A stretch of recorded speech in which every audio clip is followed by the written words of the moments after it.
Welcome back, detectives. Let's dive into another horrible case. The case of Adrienne Jones. Adrienne Jessica Jones lived in Mansfield in 1995. At the age of 16, she made a strong impression on the surrounding community with her beauty. Adrienne was known for her hard work in school and her passion for sports, becoming a role model for many. In 1995, Adrienne was a junior at Mansfield High School.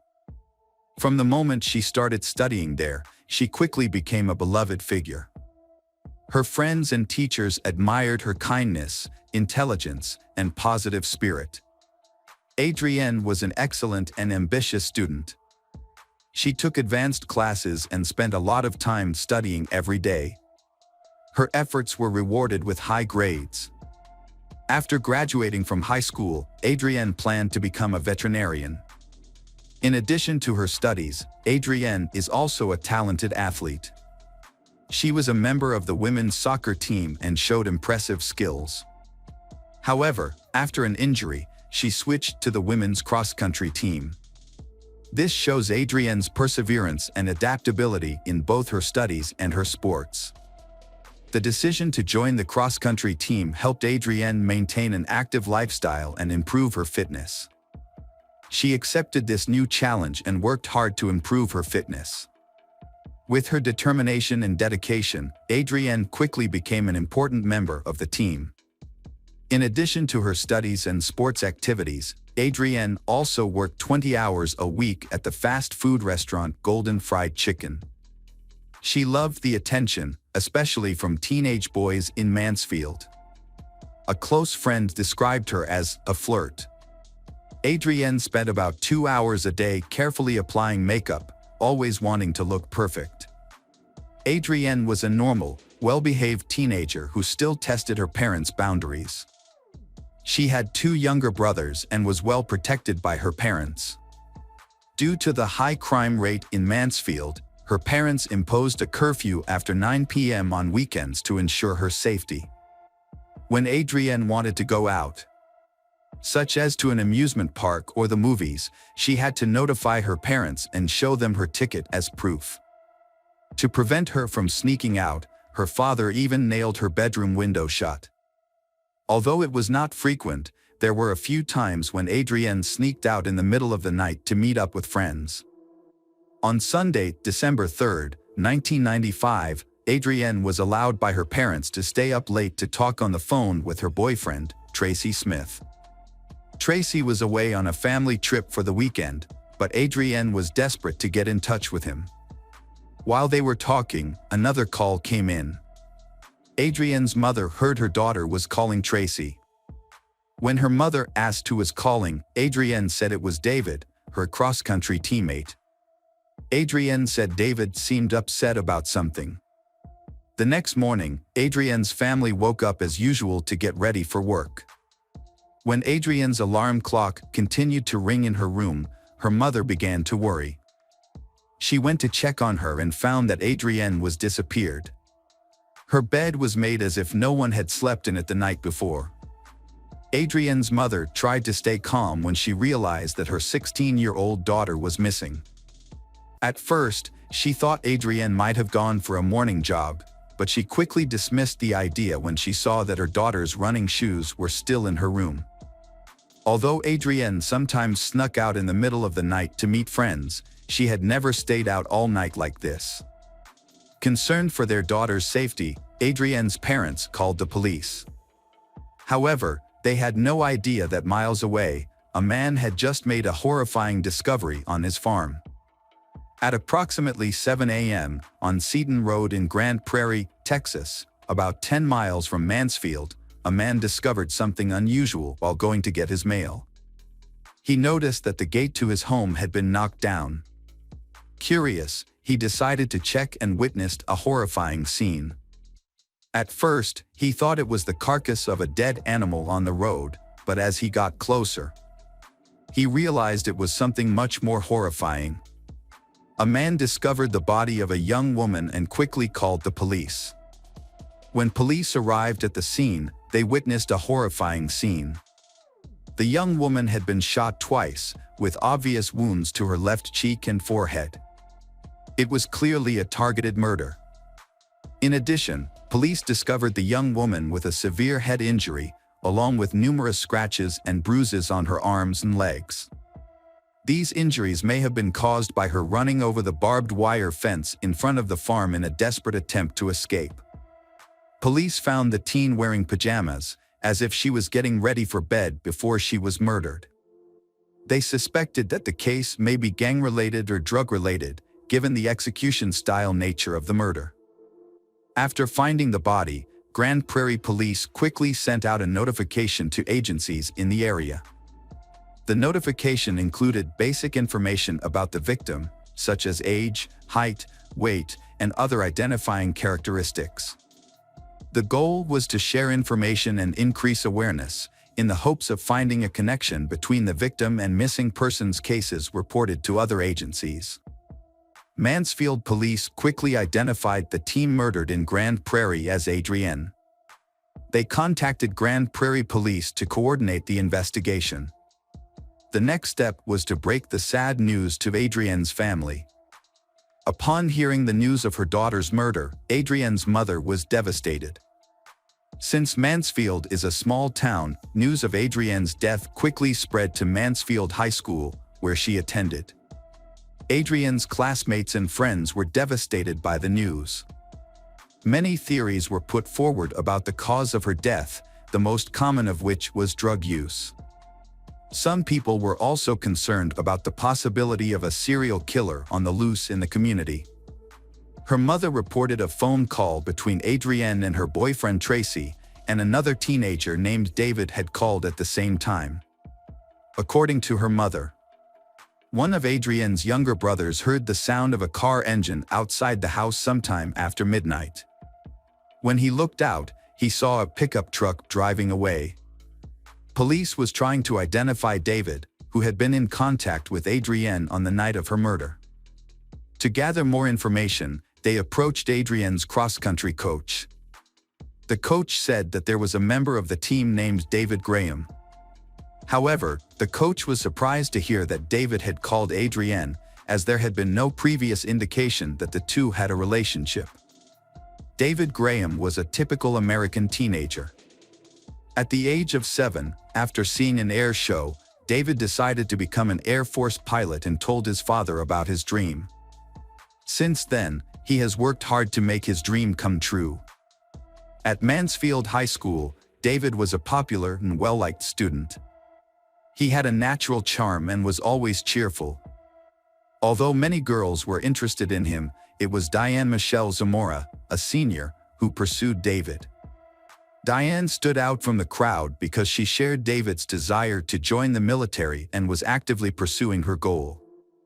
After Adrienne was murdered, the police interviewed David Graham.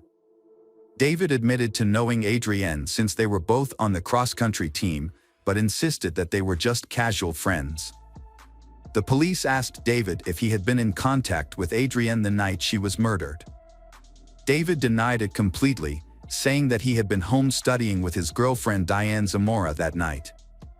The police thoroughly investigated David as a suspect in Adrienne's murder. They contacted Adrienne's friends to find out more information. One of Adrienne's closest friends said that she knew all of Adrienne's secrets, but had never heard Adrienne mention David.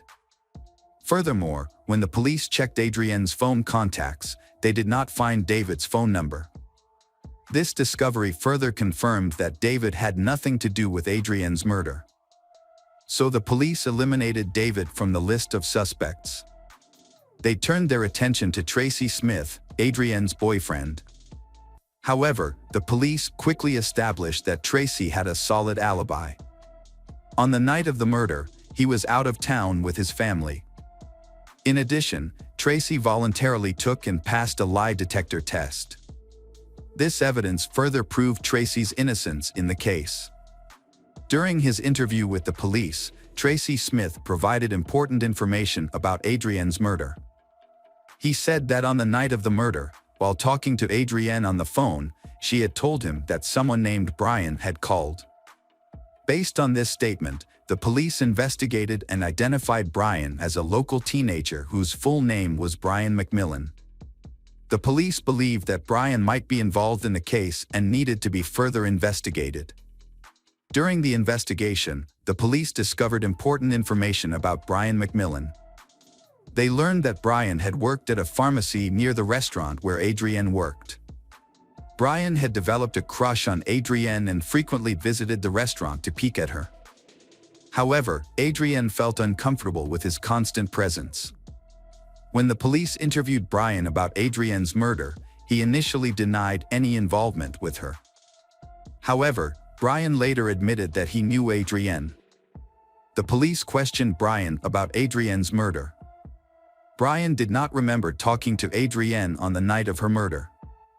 He admitted that he had been drinking that night because he was depressed and lonely. Brian also confessed that he had been at Adrienne's house on the night of the murder. At the end of the interview, the police wanted Brian to take a lie detector test, but Brian's father refused to do so for his son. A week after the police interview, Brian was arrested at home. The police thought carefully and decided to carry a weapon because they suspected Brian might have a gun. They wanted to ensure everyone's safety during the arrest. Brian was charged with Adrienne's murder. However, many of his friends spoke out in his support, describing him as a gentle person with no violent tendencies. This created a contradiction between the police's accusations and the comments of those who knew Brian. Brian's father confirmed that his son was home the night Adrienne was murdered. Brian was held in custody for 3 weeks, including Christmas and New Year's, pending further investigation and legal proceedings. During this time, the district attorney's office asked Brian to take a polygraph test, which he passed with flying colors. Due to the lack of evidence linking Brian to Adrienne's murder, the district attorney's office decided to release him. After 9 months of investigating Adrienne's murder, the Mansfield, Texas police made a major breakthrough. The information came from Annapolis, Maryland, where Diane was a student at the Naval Academy. According to reports from officers at the academy, Diane admitted to several classmates that she and her boyfriend David Graham had murdered a girl named Adrienne Jones while they were living in Mansfield, Texas. Police from Mansfield traveled to Annapolis, Maryland to question Diane shortly after receiving the information. During the interview, Diane denied all of her previous confessions. However, the Naval Academy decided to suspend her and send her home while the investigation was ongoing. After failing to get any information from Diane, the police traveled to Colorado Springs, Colorado, to interview David at the Air Force Academy. When questioned, David said he did not understand why Diane would make up the story about killing Adrienne. During the interview, David began to lose his temper and asked to write a statement. He wrote a 4.5-page confession letter detailing how he and his girlfriend Diane planned to kill Adrienne. In the letter, David recounted an incident that occurred in November 1995 when he offered to give Adrienne a ride home. On the way, they stopped in an elementary school parking lot and had sex. David felt extremely remorseful after cheating on his girlfriend Diane. He loved her very much and knew that his actions would hurt her deeply. One night, while the two were studying for the SATs together, they had an argument. Unable to bear the guilt any longer, David decided to confess. He sat down on a chair, sobbed, and admitted to Diane that he had been unfaithful. After David confessed to Diane that he had been unfaithful and had an affair with Adrienne, Diane felt extremely hurt and angry. David's betrayal had broken her heart. In a fit of rage, Diane argued and yelled at David. She even wished he were dead and felt deep hatred for Adrienne. Diane's emotions were so strong that it was difficult for her to understand and accept what had happened. Realizing the seriousness of the situation, David told Diane that he was willing to do anything to save their relationship. David revealed that he and Diane had decided that in order to save their love, they needed to kill someone. They chose Adrienne as their victim. In his confession letter, David recounted that on December 3rd, he called Adrienne and arranged to meet her secretly late at night. He told Adrienne not to tell anyone about the meeting. David had originally planned to meet Adrienne alone, kill her, and dump her body in a lake. However, at 2:30 a.m., David picked Adrienne up in his car, and Diane secretly accompanied him by hiding in the back seat. David drove to a remote location 10 miles from town. Here, he turned off the highway and onto a road called Satan Road. David stopped the car on the side of the road. Adrienne gently adjusted her sitting position, thinking that she and David were about to have a private moment. However, David had silently called Diane out of the trunk of the car. Diane appeared from behind, walked around the front of the car, and approached. As she approached, she came face to face with Adrienne, who was sitting in the passenger seat. Diane attacked Adrienne with a dumbbell from David's exercise equipment. Despite being badly injured, Adrienne escaped through the window of David's car. David and Diane panicked, so David grabbed a 9mm Makarov and chased Adrienne. Due to her head wound, Adrienne did not get far and collapsed in a nearby field. When David caught up, he shot Adrienne twice and returned to the car. After Adrienne died, the first words Diane and David said to each other were, "I love you." After David confessed to killing Adrienne, the police returned to question Diane. Surprisingly, Diane also gave her own confession. Both David and Diane were arrested and charged with premeditated murder. However, both later recanted their initial statements. David claimed that Diane was the real culprit, while Diane accused David of acting alone. In 1998, Diane's trial took place in February of that year. During the trial, several witnesses testified that Diane had shown no remorse for killing Adrienne. After deliberations, the jury returned a verdict on February 17, finding Diane guilty of premeditated murder. As a result of this verdict, Diane was sentenced to life in prison, with the possibility of parole after 40 years. In the same case, David Graham was also convicted of Adrienne's murder and received the same sentence, life in prison with the possibility of parole after 40 years. Welcome back, mystery lovers. Today's case is going to keep you on the edge of your seat. The case of Summer Baldwin. Summer Baldwin is a young girl born in 1976 in Washington. She is known for her friendly, kind and open personality. A good student with many friends, Summer dreams of becoming an actress after graduating from high school. However, that dream did not come true. After enrolling in community college, Summer had difficulty in studying at university. At the invitation of her friends, she decided to move to Lubbock, Texas, to change her life and seek new opportunities. Summer's life began to decline. She gradually became addicted to alcohol and illegal drugs without seeking help from her family. Her addiction got worse over time, leading to her losing her job and associating with people with criminal records. Her dream of becoming an actress was shattered. She eventually had to work as a prostitute to support herself. Meanwhile, Summer's parents, unaware of their daughter's problems and believing she was living a successful life, were devastated when they received news of her tragic death in September 2005. There is little information about Summer's friends or where she frequented. However, there is one important piece of information to note. Just a few months before her death, Summer was a key witness in a major federal counterfeiting case. This suggests that her murder may have been gang-related and possibly premeditated. This attracted the attention of the Federal Bureau of Investigation, FBI, which placed the investigation under close scrutiny. The police began their investigation and summoned the first suspects. The police first summoned Rebecca, Summer Baldwin's best friend, for questioning. Rebecca shed some light on Summer's work and revealed some information about Summer's boyfriends.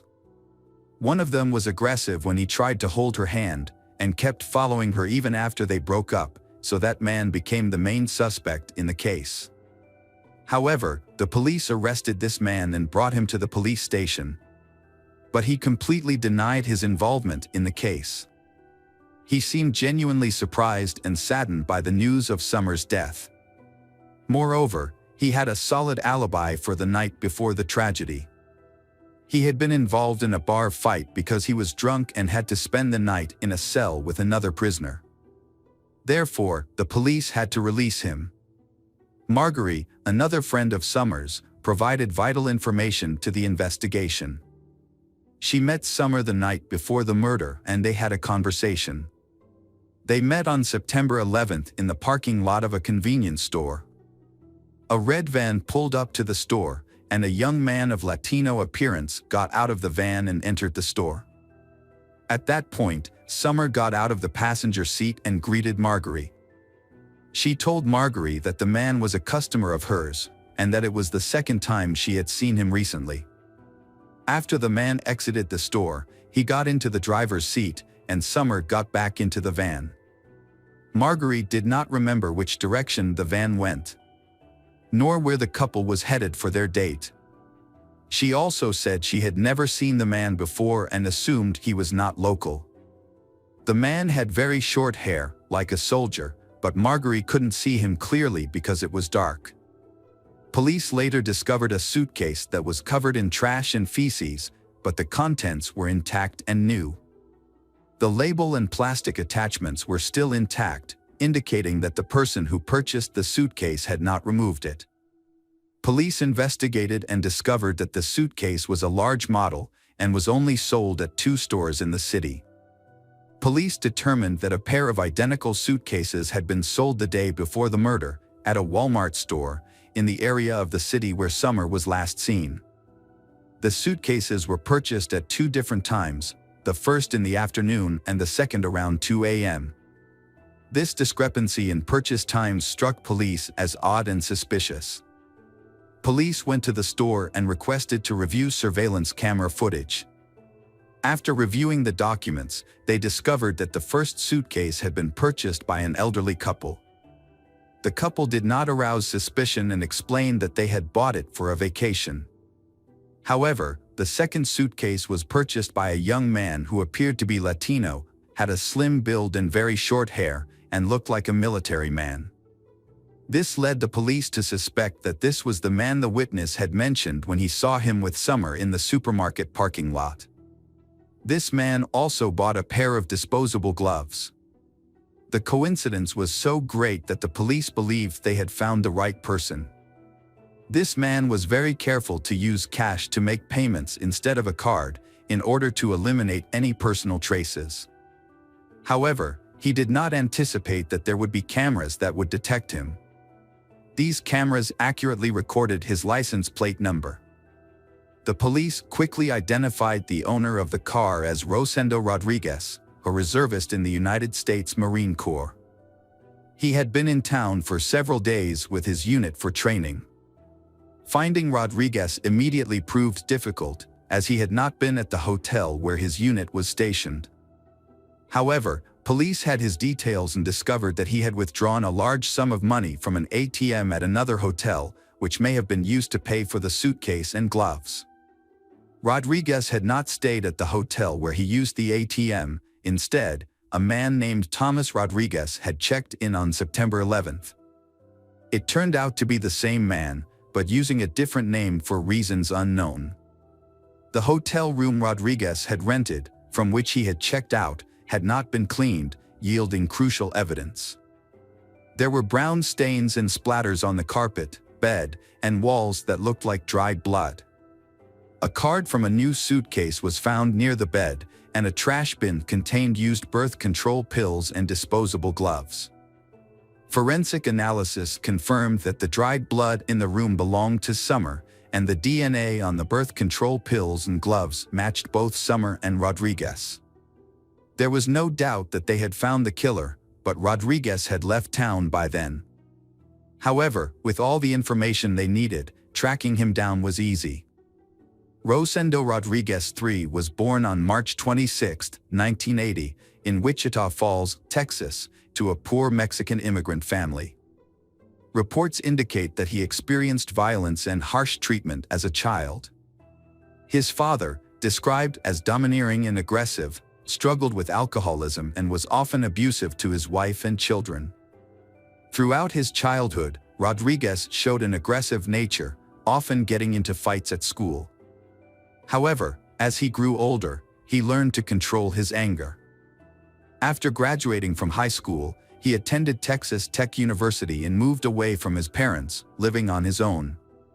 He held a variety of jobs before deciding to serve in the U.S. Marine Corps, including working at a pizza parlor, as a mail carrier, and as an office worker. His military colleagues described Rodriguez as quiet, disciplined, and responsible. He was considered a trustworthy friend, always willing to help others, and had a solid academic background. He was also attractive, which made him attractive to women. Rodriguez was arrested on September 15 at his home in San Antonio. When police arrived, he remained calm and appeared unaware of the seriousness of the situation. During the search, a striped shirt and shorts were found, matching the outfit he was wearing when he purchased the suitcase, which was captured on surveillance video. His laptop and cell phone were also confiscated. During the first weeks, Rodriguez remained silent and denied any involvement in the murder of Summer Baldwin. However, the evidence against him was overwhelming, so, on the advice of his lawyer, he began to tell his version of the story, which differed greatly from the scenario set up by forensic experts. Initially, Rodriguez explained that he had accidentally checked into a different hotel than his teammates. He only knew the name of the hotel chain where they would be staying. And after checking in, he realized that the others were staying in a different location.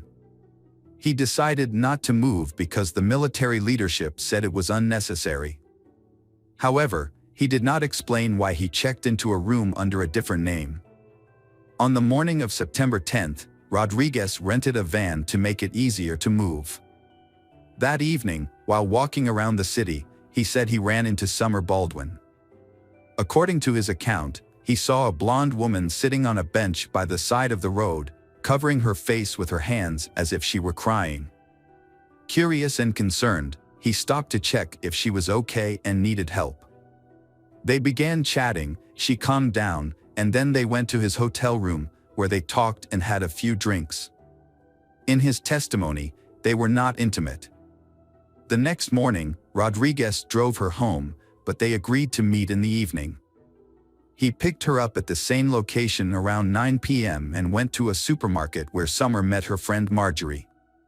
They then returned to the hotel, where Rodriguez said there was consensual intimacy between them.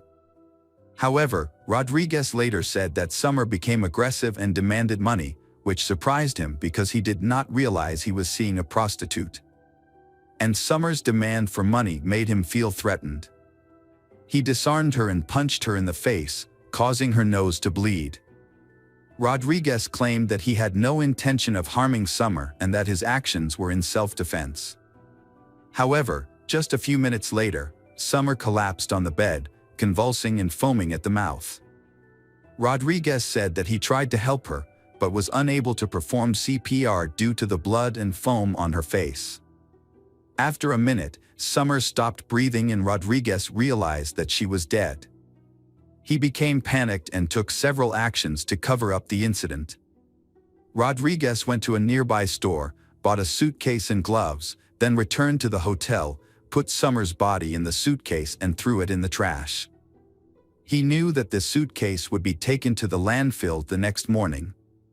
Rodriguez then checked out of the hotel, returned the rental car and drove home to San Antonio, trying to pretend that nothing had happened. However, investigators found several inconsistencies in Rodriguez's testimony that suggested he had lied. One of the key pieces of evidence was the testimony of Marjorie, who met Summer in the parking lot on the night of the murder. Marjorie claimed that Summer made it clear to her that the man was her client, with whom they had previously had a paid encounter. Rodriguez claimed that everything between them was consensual, but evidence on Summer's body suggested that she had been taken advantage of. It is possible that their first night together was consensual, which is why Summer agreed to meet Rodriguez again. However, Rodriguez's testimony that he only hit Summer once in the face to calm her down does not appear to be true. The autopsy revealed approximately 30 new bruises on Summer's head and body on the night of the murder, along with several stab wounds. This suggests that Rodriguez used violence against Summer. Additionally, the fact that Summer was still alive when Rodriguez stuffed her into the suitcase contradicts his testimony that she was dead. Another notable point is that during the investigation at Rodriguez's home, police seized his laptop. When they reviewed his search history, they discovered that Rodriguez had been actively searching for information about Summer, whether the police were looking for her, and whether her body had been found in a dumpster. It is worth noting that Rodriguez also frequently searched for information about Joanna Catherine Rogers, a 16-year-old girl from Lubbock who had gone missing a year and a half earlier. When authorities offered Rodriguez a plea deal in exchange for information about Joanna's fate, he reluctantly accepted and told his story. He said he met Joanna, a high school student in Lubbock, in late April 2004. After several meetings, they went to his hotel room on May 4th. An argument over money ensued, along with threats of a rape lawsuit. Meanwhile, Rodriguez gagged Joanna to keep her quiet, but this action inadvertently caused her death. He then put the body in his suitcase and threw it in the trash to dispose of it. Rodriguez initially confessed to these actions but later recanted, claiming he was coerced. To strengthen the case, the police conducted a large search of the city's landfill in search of Joanna's body. More than a year later, they found a suitcase containing Joanna's body. Although the body was badly decomposed, DNA testing confirmed the identity of the body. The evidence gathered allowed the authorities to charge Rodriguez as a serial killer with heinous crimes and a consistent modus operandi. The trial, sentencing, and execution followed. Despite the overwhelming evidence of guilt and the severity of the case, Rodriguez continued to hope to avoid the death penalty until the very end. However, the court made a different decision due to newly discovered information. The victim, Summer Baldwin, was 3 months pregnant at the time of her death. This aggravating factor led to the court finding Rodriguez guilty of first-degree murder and sentencing him to death by lethal injection. Rodriguez and his attorney appealed several times, but were all rejected. On March 27, 2018, nearly 10 years after his conviction, Rosendo Rodriguez was executed at the Huntsville prison in Texas. It was the 4th execution in Texas and the 7th in the United States in 2018. Hello friends. Welcome to our channel. Today we're going to take a look at another horrible case with you, the case of the Ortega family. Born in March 1986, Paula was the second child in a large family. She excelled at Dario Figaro Alara School and later attended the Polytechnic University, where she developed a keen interest in the hospitality industry. After her studies, Paula actively contributed to the growth of her family's business, which specialized in party goods manufacturing. The Ortega Alcocer family was well-to-do and renowned in Sangolquí and neighboring Ecuadorian towns. Paula's dad built a successful party goods business in Ecuador, producing balloons, piñatas, and more. The family opened stores in Sangolquí and Quito, with each member contributing. Paula managed a store and started a party planning service which flourished, bringing joy to people and fulfilling her. Paula Ortega's personal life struggled despite her family's business success. Her first marriage to Carlos Pedro was unhappy due to his alcoholism, infidelity, and theft.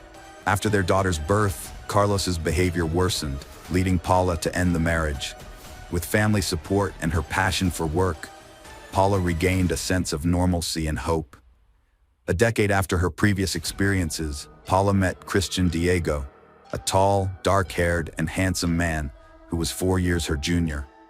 Despite having lost faith in finding a worthy partner, Paula was initially cautious around Christian, who was persistent in his pursuit of her. However, Christian soon won her over with his calm and reliable nature, forming a strong bond with Paula's daughter, which greatly impressed her. After 2 years of dating, Paula's heart finally warmed up to Christian, and they decided to tie the knot in a beautiful wedding ceremony. Christian took on a paternal role, embracing Paula's daughter as his own, and soon they welcomed another daughter, Maria, into their family. During their 5-year marriage, Christian fully integrated into Paula's father's company, taking on a key role in finding locations for new stores. This job frequently required him to travel, leaving Paula and their daughters at home. Coming from a humble working-class background, Christian had always harbored ambitions of owning a large business one day. Unfortunately, some individuals are skilled at hiding their dark side, and it's possible to live alongside ruthless criminals for years without ever suspecting a thing. But the truth always has a way of revealing itself, often in the most unexpected and explosive ways. Paula Ortega and her husband Christian seemed like the perfect couple to those around them, with a happy and successful relationship. But beneath the surface, things were not as they appeared. After Paula's father passed away in 2020 following a long illness, the family's business began to fall apart. Christian, driven by a desire for power and wealth, tried to take Paula's father's place, but his lack of business skills led to a string of failed deals. Frustrated, Christian started taking out his anger on his family, initially in secret, but soon openly abandoning them for a life of partying and recklessness. Without Paula's father to keep him in check, Christian's true nature began to emerge, marked by a string of affairs and heavy drinking. Paula was determined not to repeat the mistakes of her previous traumatic marriage, and she refused to tolerate Christian's abusive behavior. Their home had become a war zone, with Christian's true nature, an ambitious egoist who craved power and obedience, on full display. After a particularly vicious argument, Paula secretly filed for divorce, fearing Christian's reaction. However, when Christian discovered her plans, his behavior abruptly changed. Desperate to maintain his position in the family and avoid losing his comfortable lifestyle, he reformed his ways and appeared to transform for the better. He expressed remorse, claiming to be confused and overwhelmed, and professed his love and appreciation for his family. Paula, still hesitant to be alone again, was convinced by Christian's eloquence to give him another chance. Christian suggested a romantic dinner at home, and Paula agreed, sending their daughters to her parents' house to prepare for the evening. Despite her reservations, she was excited to recreate a happy family atmosphere. The evening at the Ortega home was filled with celebration and comfort. The living room was decorated with festive garlands, and the dining table was warmly lit by candles.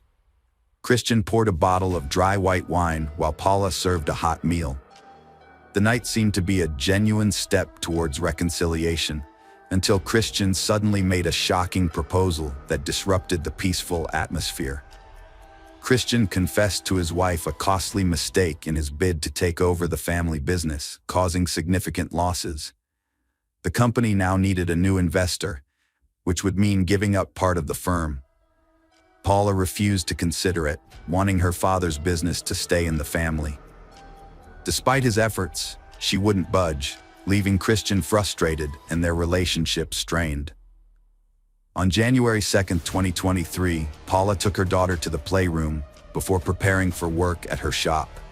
She had a large order to fulfill, involving balloon fountains and party decorations. During lunch, 2 slim men in dark hoodies arrived. Paula opened the door, expecting a courier. The men startled her, scanned the shop, and pinned her against the wall. Just as things got tense, a courier knocked on the door, prompting the men to flee. Paula handed over the package, her hands shaking with fear. She closed the shop, then called her mother, her voice trembling as she expressed her fear. Although her mother suggested reporting the incident to the police, Paula declined, attributing her reaction to mere fright, since nothing harmful had occurred. Instead of reopening her shop, Paula spent the day consumed by thoughts of Christian's actions and the identity and motives of the 2 mysterious men. Seeking comfort, she took a stroll through the city, stopping at a cafe for coffee and walking through the park to clear her head. Later, Paula visited her sister, and they had a heart-to-heart conversation over cups of tea, overwhelmed by the day's shocking events. Paula confided in her sister about the scary encounter at her shop, as well as her difficulties in her marriage. She shared how Christian had changed after her father's passing, indulging in alcohol and being openly unfaithful. Although she normally kept her personal struggles to herself, her emotions overpowered her pride and shame, allowing her to open up about the demeaning treatment she had been tolerating. Adriana Ortega, Paula's sister, later recalled that Paula had spoken about her long-term life plans, including her dreams for her daughters to grow up and become professionals. Adriana also remembered that Paula had expressed her intention to continue running her business. According to Adriana, Paula was a selfless and extremely hard-working person.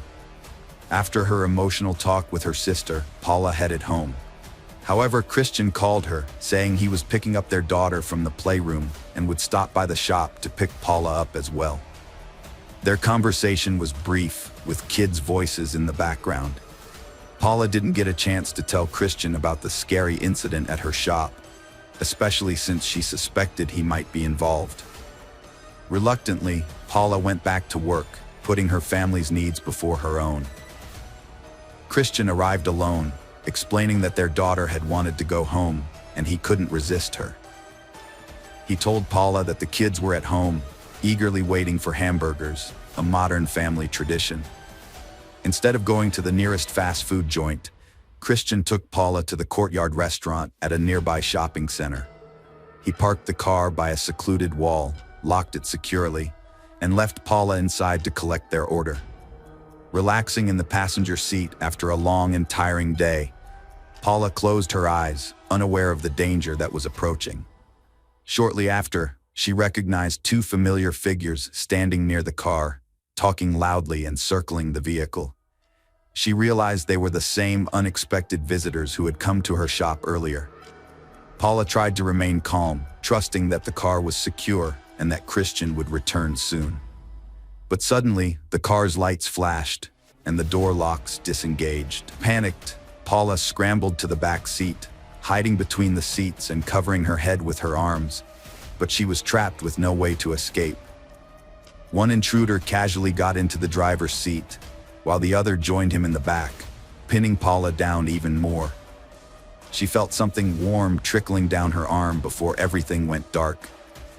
The attack left Paula with 11 knife wounds to her neck and 2 to her face. The assailants fled the scene, leaving Paula alone and gravely injured. Christian returned just 7 minutes later to a horrific sight. The car's interior was drenched in blood. Frantic, he called emergency services, but struggled to clearly communicate the situation and give the emergency coordinates. He then called Paula's mother to report the attack before driving to the hospital himself. Tragically, Paula succumbed to her injuries in the emergency room, passing away before receiving the necessary medical attention. Christian was overcome with grief and shock after losing his wife Paula, screaming and throwing chairs in the waiting room. The community was stunned, the family devastated, wondering who attacked Paula and why. Initially, the prosecution thought it was a robbery gone wrong, citing the stolen $600 and gold necklace. Security footage showed 2 men in hoodies visiting her store, but their faces were unclear. 2 months after Paula's death, her family sought justice, but the case stalled. However, Adriana, Paula's sister, revealed a crucial conversation with Paula, which cast doubt on Christian's innocence. She exposed Christian's infidelity and violence, and Paula's consideration of divorce, giving him a motive to kill. The prosecution then searched the couple's home, finding incriminating messages on Christian's phone and a document to transfer the company, which Paula refused to sign. After the incident, Christian was investigated for suspected homicide. New evidence revealed a complex web of deceit in the couple's relationship. 2 weeks later, it was discovered Christian had transferred $2,000 to an unknown woman's account. adding to suspicion. The most shocking aspect was Christian using Paula's account to make a payment while she was dying, instead of helping her. The woman who received the $2,000 transfer from Christian on January 2, 2005, was identified as 28-year-old Laura Castillo. She was questioned by the police and revealed that her bank card had gone missing a couple of days prior, but she hadn't thought much of it since her brother often used it. Despite denying any connection to Christian, Laura's solid alibi during the incident ruled her out as a suspect, and she was released. The case stalled again until Laura returned to police, saying her brother had given back her bank card. She described him, matching one of the surveillance camera images near the crime scene.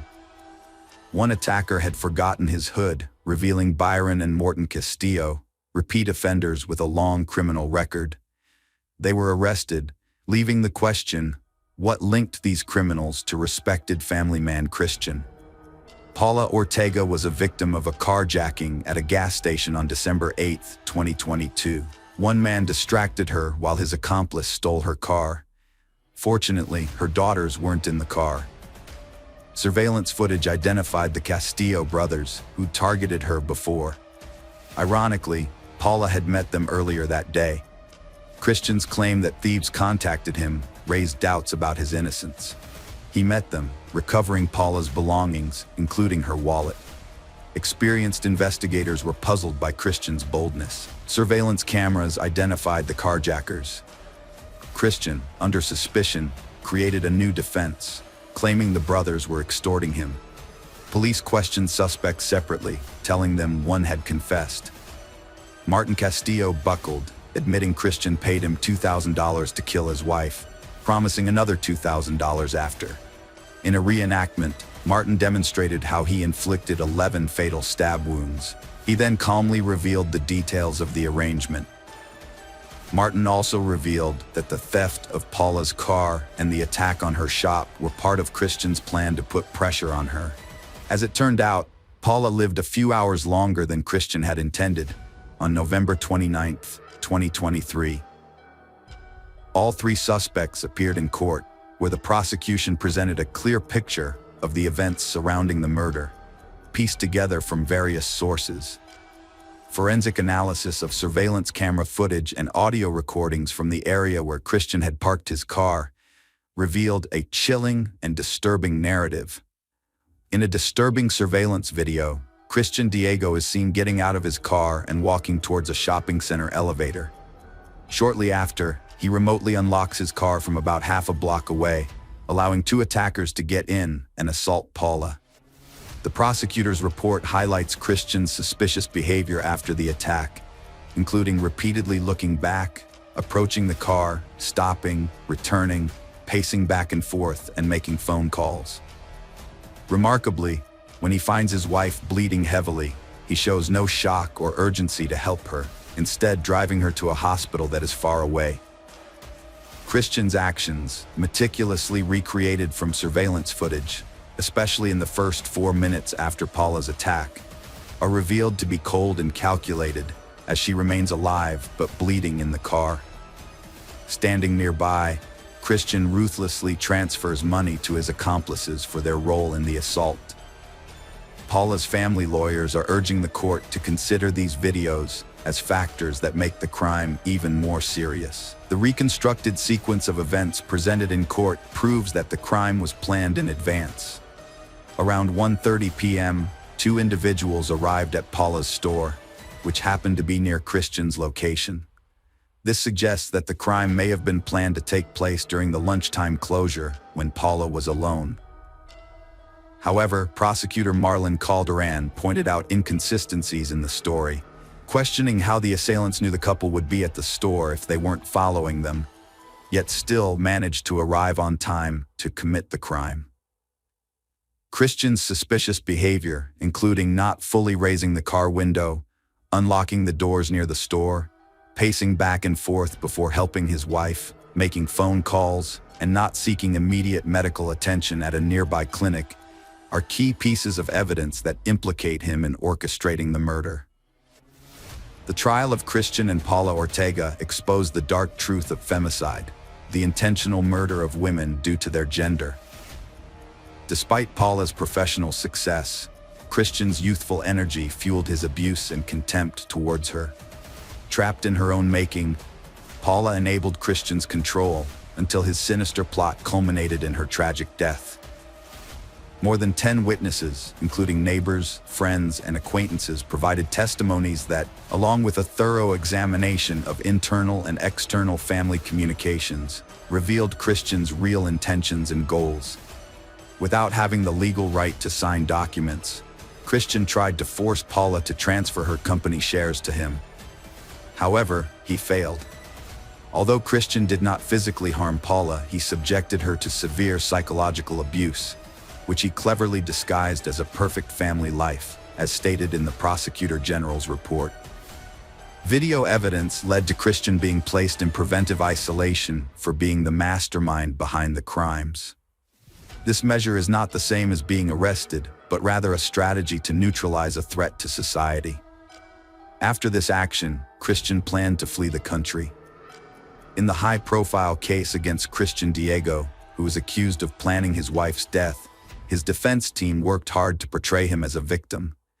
However, they were unable to refute key evidence, including surveillance footage and fake company transfer documents. Desperate to avoid conviction, the defense attempted to portray the accused as mentally unstable, citing incidents of sudden rage. However, multiple psychiatrists evaluated Christian and deemed him competent to stand trial. As the situation grew dire, his defense counsel suggested he flee the country, asking if his passport was ready and proposing he buy a ticket to Panama for the next day. But this escape plan failed when Christian's search for Central American flight tickets alerted the authorities. The prosecutor swiftly detained Christian for 8 hours, then charged him and presented the case details to a judge specializing in domestic violence cases. Christian was held in preliminary detention pending trial, accused of being the mastermind behind a brutal act that left 2 young children orphaned and a family grieving the loss of their loved one. The Ortega family demanded justice for this heinous crime, emphasizing its devastating impact on the children and their loss. In a case that captivated public attention, the jury found Christian and his 2 accomplices guilty of a meticulously planned and intentional act of extreme brutality. The unremorseful trio was sentenced to 26 years in prison. The municipal authorities of Ruminahui offer their condolences to the family and friends of Paula Alcácer, who tragically passed away. They extend their deepest sympathies to those affected by her loss, an esteemed businesswoman, friend, mother, and wife who made significant contributions to the canton's development and brought prosperity to those around her. Paula's case highlights the disturbing trend of violence against women, as reported by the Latin American Association for Alternative Developments, which revealed a staggering 332 fatalities in 2022 due to gender-based violence.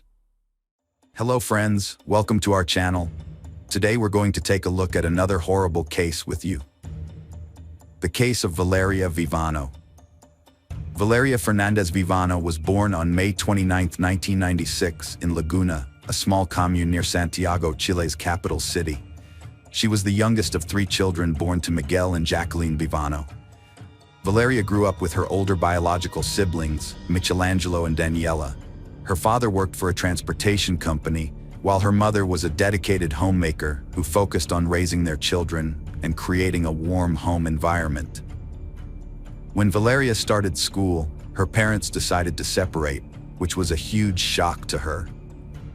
Although they continued to communicate after the divorce, and her father remained involved in their lives, providing financial support, Valeria harbored resentment towards him. They would occasionally argue, sometimes not speaking for months, but they always reconciled.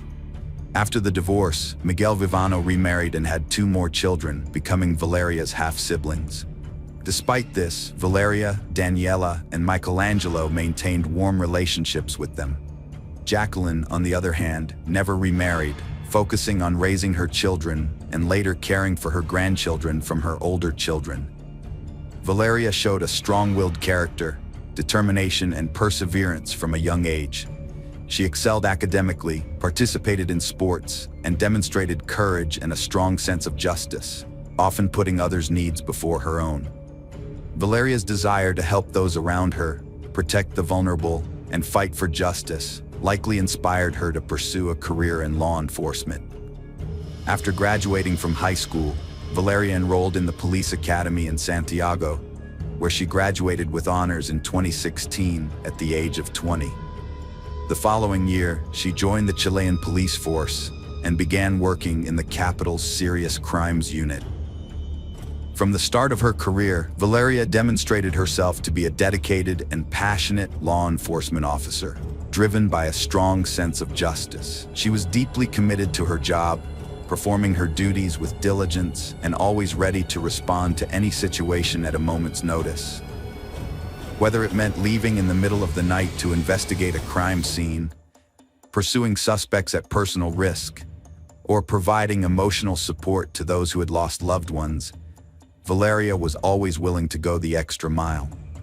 Her colleagues praised her as kind, cheerful, and friendly, yet she remained a consummate professional and trustworthy partner. Over nearly 5.5 years of service, Valeria received numerous accolades and awards, rapidly advancing in her career and earning the respect of her peers and the admiration of her superiors. A highlight of her career was representing her department in Spain, where she spent 2 weeks in Madrid on an official visit, an experience that filled her with immense pride. By 2020, she had risen to the rank of assistant inspector. A 21-year-old rookie cop, Lionel Alejandro Contreras Canales, joined the precinct where Valeria worked, fresh from the police academy. Valeria took him under her wing, becoming his mentor in his first job. A few months into their partnership, they got along fairly well. Not much is known about Lionel's upbringing, but it's believed he came from a wealthy and influential family with a high-ranking official as an uncle, which gave him a life of comfort and luxury. As a result, Lionel was self-absorbed, expecting everything to go his way. Valeria soon caught Lionel's attention, and he made several attempts to win her over, asking her out on dates, but she rejected him each time. Valeria was dedicated to her job and saw workplace romances as unprofessional. She was also strict with Lionel, viewing him as immature. Although Lionel was only 3 years younger, Valeria found his behavior childish and hoped to help him grow up. On May 29, 2021, Valeria turned 25. She celebrated her birthday at her mother's house, surrounded by many guests, including relatives, friends, and work colleagues. However, Lionel was not invited. Valeria intentionally left him out to avoid any potential awkwardness, as he had recently tried to rekindle their romance. When she talked to him about it, he only reaffirmed his feelings for her, which she wanted to keep private from their colleagues. Valeria looked upset despite the festivities. She was trying to conceal her sadness with a fake smile. The recent quarrel with her father had caused days of silence between them, and she had hoped he would put their differences aside and come to her party, giving them a chance to make up. But all he did was send a congratulatory message without even bothering to phone her. Jacqueline, Valeria's mother, noticed her daughter's distress and knew that the rift with her father was the cause of her sadness. Angry at her ex-husband's actions, she was convinced that Miguel would eventually reach out to Valeria and they would talk things through and reconcile. Tragically, Valeria and her father never got the chance to resolve their issues. 2 weeks later, she lost her life in a fatal shooting while on duty on June 13, 2021. Valeria was participating in street patrols and vehicle checks that night, searching for suspects related to a crime that had occurred the previous day in a suburb of the capital. The police had issued an alert for a white Kia Chato, believed to be driven by a suspected criminal who was likely armed and possibly accompanied by others in the car. Valeria was riding in a patrol car with her partner Lionel, driven by Deputy Commissioner Felipe Gilardo. They spotted the suspect's vehicle and immediately gave chase, without waiting for backup. the officers successfully intercepted and blocked the suspect's escape.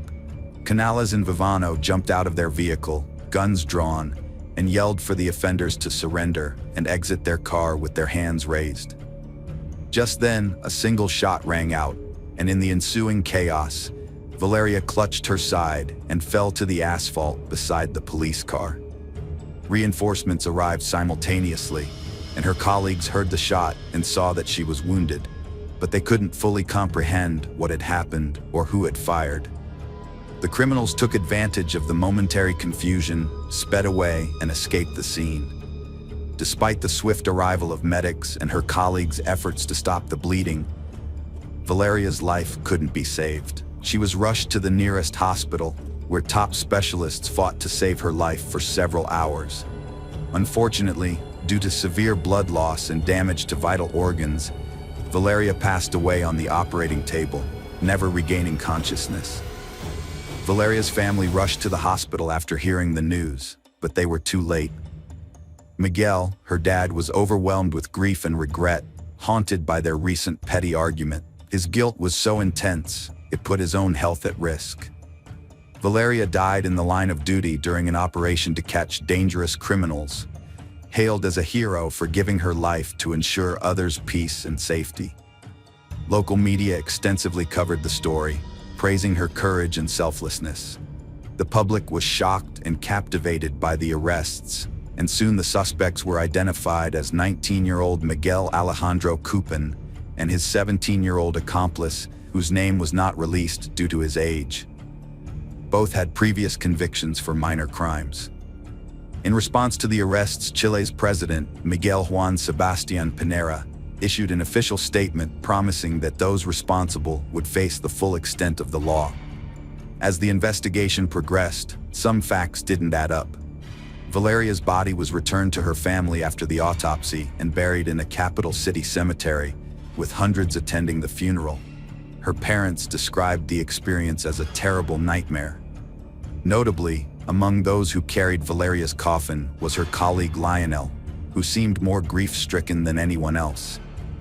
However, other colleagues reported that there had been recent tension between Valeria and Lionel, to the extent that Valeria didn't even invite him to her birthday celebration. Legal proceedings started right after the funeral against those arrested the next day. Initially, everyone thought the guilty ones were caught and proving it would be easy. But it soon became clear the investigation was flawed, with key details missed and evidence ignored. A month and a half after the officer's death, 2 employees were suspended for their alleged role in the incident. Valeria's parents were called to the prosecutor's office, expecting new evidence. Instead, they were devastated to learn from prosecutor Juan Carlos Carrasco that their daughter died from a bullet fired by her colleague. Subsequent investigations showed that the fatal shot was fired from a service weapon held by one of Valeria's co-workers. A same-day ballistics test confirmed this, but the results were tampered with, and the bullet's characteristics, shape, caliber, and weight were incorrectly recorded in the evidence locker. Furthermore, the bullet had passed through Valeria's body, but it wasn't extracted. Instead, it was reported to have been extracted, and the entry and exit wounds in the forensic reports were switched. The shot was fired into her back, not her abdomen.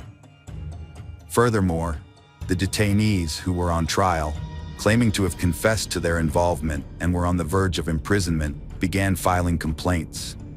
They alleged that their confessions were obtained through torture and threats, and the pistol they had with them that evening was not even loaded. Moreover, their involvement in the prior crime that prompted the interception plan that fateful night remained unconfirmed. A surprising twist emerged in the public's perception of Vivano, transforming her from a tragic hero who died in the line of duty to an innocent victim betrayed by her own colleagues.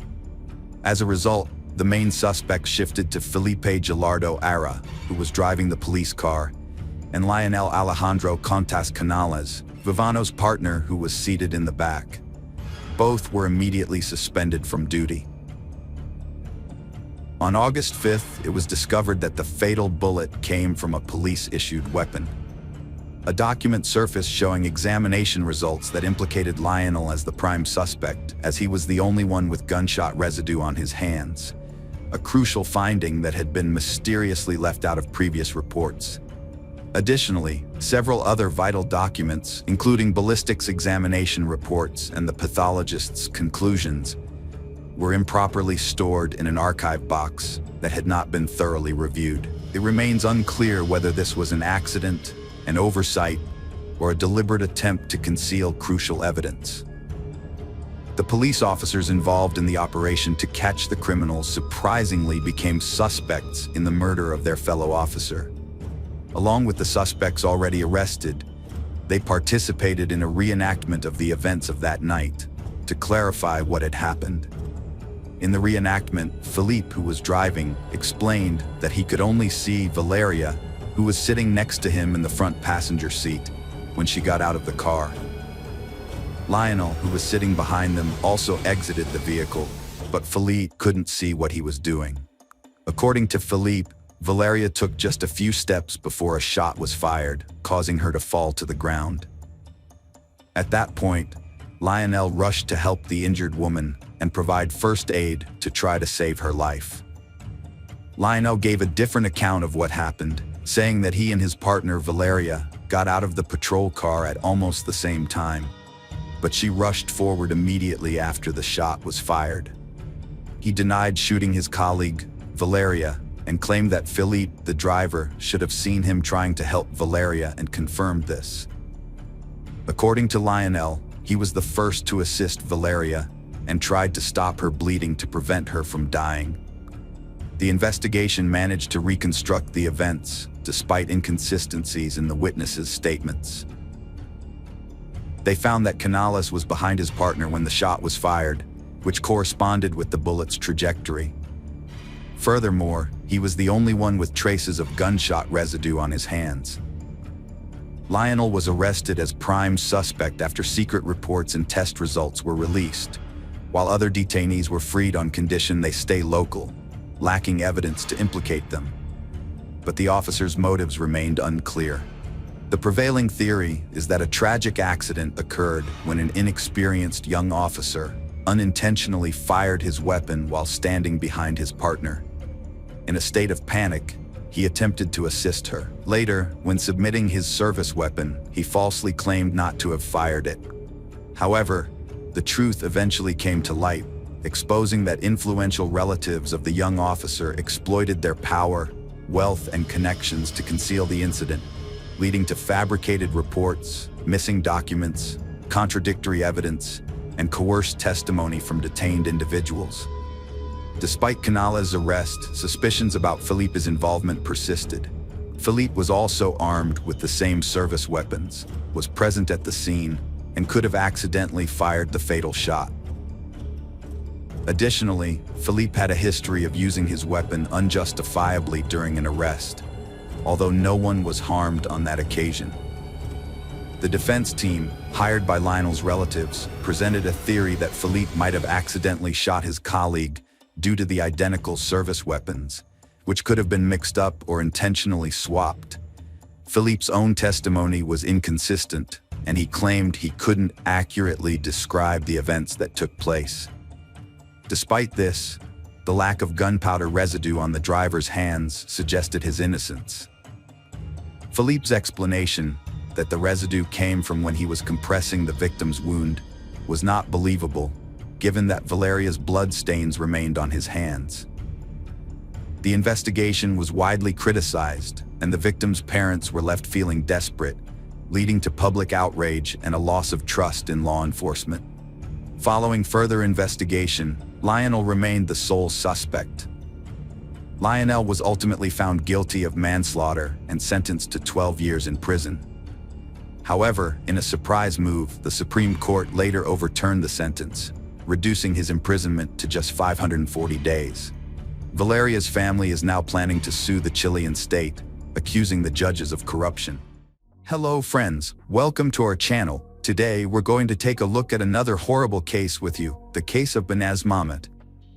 Banaz Mahmoud was born on December 16, 1985 in Iraq. She comes from an Iraqi Kurdish family with strong religious traditions. Her parents, Mohammed Babakar Mohammed and his wife, had 6 children, 1 son, Bahman, and 5 daughters, Baza, Beel, Han, Jaban, and Banaz.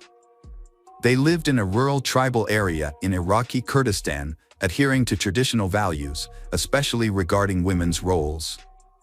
In 1995, when Banaz was 10 years old, her family moved to the UK. However, this change in location did not alter their deeply held religious and traditional views. Despite being in a more liberal European country, the family continued to reject modern opinion and lived within their tight-knit religious community. At 17, Banaz was forced into a marriage with a man 10 years her senior, who had recently arrived from Iraq. He did not speak English and lacked basic literacy skills. Banaz having met her future husband only 3 times before the wedding. Banaz, described as a girl with brown eyes, long dark hair, and a kind smile, followed tradition and moved into her new husband's home, despite him being a stranger to her. From the start, Banaz suffered physical and emotional abuse at the hands of her husband. Despite having lived in the UK and being aware of her rights, she was trapped in a cycle of violence. She tried to leave her husband multiple times, but her family forced her to return, as it was considered a disgrace for the entire Mohammed family. With no support from her relatives, Banaz turned to the police twice, but they failed to take action, leaving her vulnerable to further abuse. In July 2005, after 2 years of marriage, Banaz finally escaped her husband's house and returned to her parents' home. After leaving her husband, Banaz felt a sense of freedom. She met Ramith Soleimani, and they fell deeply in love. However, they had to keep their relationship a secret. They would only communicate twice a day, exchanging messages in the morning and evening. Ramith was unlike the men surrounding Banaz, as he was calm, wise, and courteous. He treated she with great respect and kindness, instantly winning her heart. Before long, they began envisioning a future together, discussing wedding plans and a happy family life. They even chose names for their potential children. These joyful dreams brought Banaz happiness and gave her the strength to cope with the hatred and aggression from her family. In early October 2005, Banaz was walking down the street when she noticed a car following her. She recognized the people inside as Kurdish migrants sent by her father. Knowing her family's history, Banaz became terrified for her safety. On October 10, 2005, Banaz visited the police station again. During a 2-hour conversation, she shared detailed information about her life with her husband, including the physical abuse she suffered, her family's resentment, and the recent surveillance. She told the police that her husband had repeatedly beaten her, and during one incident, he nearly knocked out her tooth because she dared to call him by his first name in public. Banaz had previously informed the police that she feared for her life, but her concerns were ignored. The police failed to investigate her claims, neglecting to interview her family and husband to verify the accuracy of the information.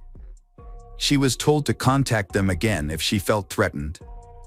Banaz and her boyfriend, Ramith, secretly met for about 2 months without being detected. However, in early December 2005, they were spotted by members of her family near a London subway station. This information was immediately reported to her father. That evening, her male relatives gathered at the family home, where they discussed her actions and deemed them unacceptable. Her uncle, Ari Mohammed, declared that Banaz should be killed to restore the family's honor. Banaz overheard this conversation. Following this, Banaz went to the police again and explained that she had been under surveillance for months. She also told them that her family intended to kill her. She provided a list of 5 family members who were involved in the plot, but the police did not take her seriously. A serious mistake was made, which led to Banaz's disappearance. To uncover her fate, investigators must untangle a complicated network of lies, violence, and disregard for the truth. 2 weeks later, Banaz's father deceives her into visiting a relative's house, promising to discuss her divorce.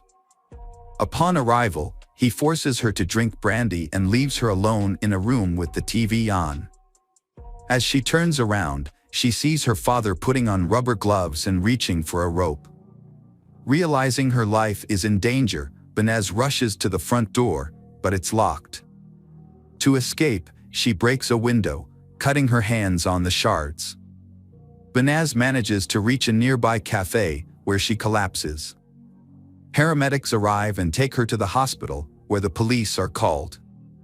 When Banaz regains consciousness, she contacts Rameth and asks him to come. After being discharged from the hospital, Banaz moves in with Rameth Soleimani. They celebrate the start of 2006 together and are happy. However, by mid-January, the Mahmoud family begins to pressure Banaz to return home, supposedly to mend their relationship and discuss her marriage to Rameth. Banaz trusted her parents and agreed to return to her father's house, believing her mother would protect her if her father became violent. To be safe, Banaz went to the police station again and gave a full statement, including the names of people she thought might harm her.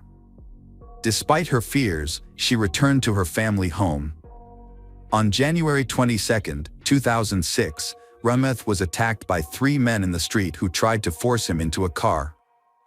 He managed to fight back and reported the incident to the police. 2 days later, Rameth and Banaz were due to give a statement at the police station, but Banaz failed to appear.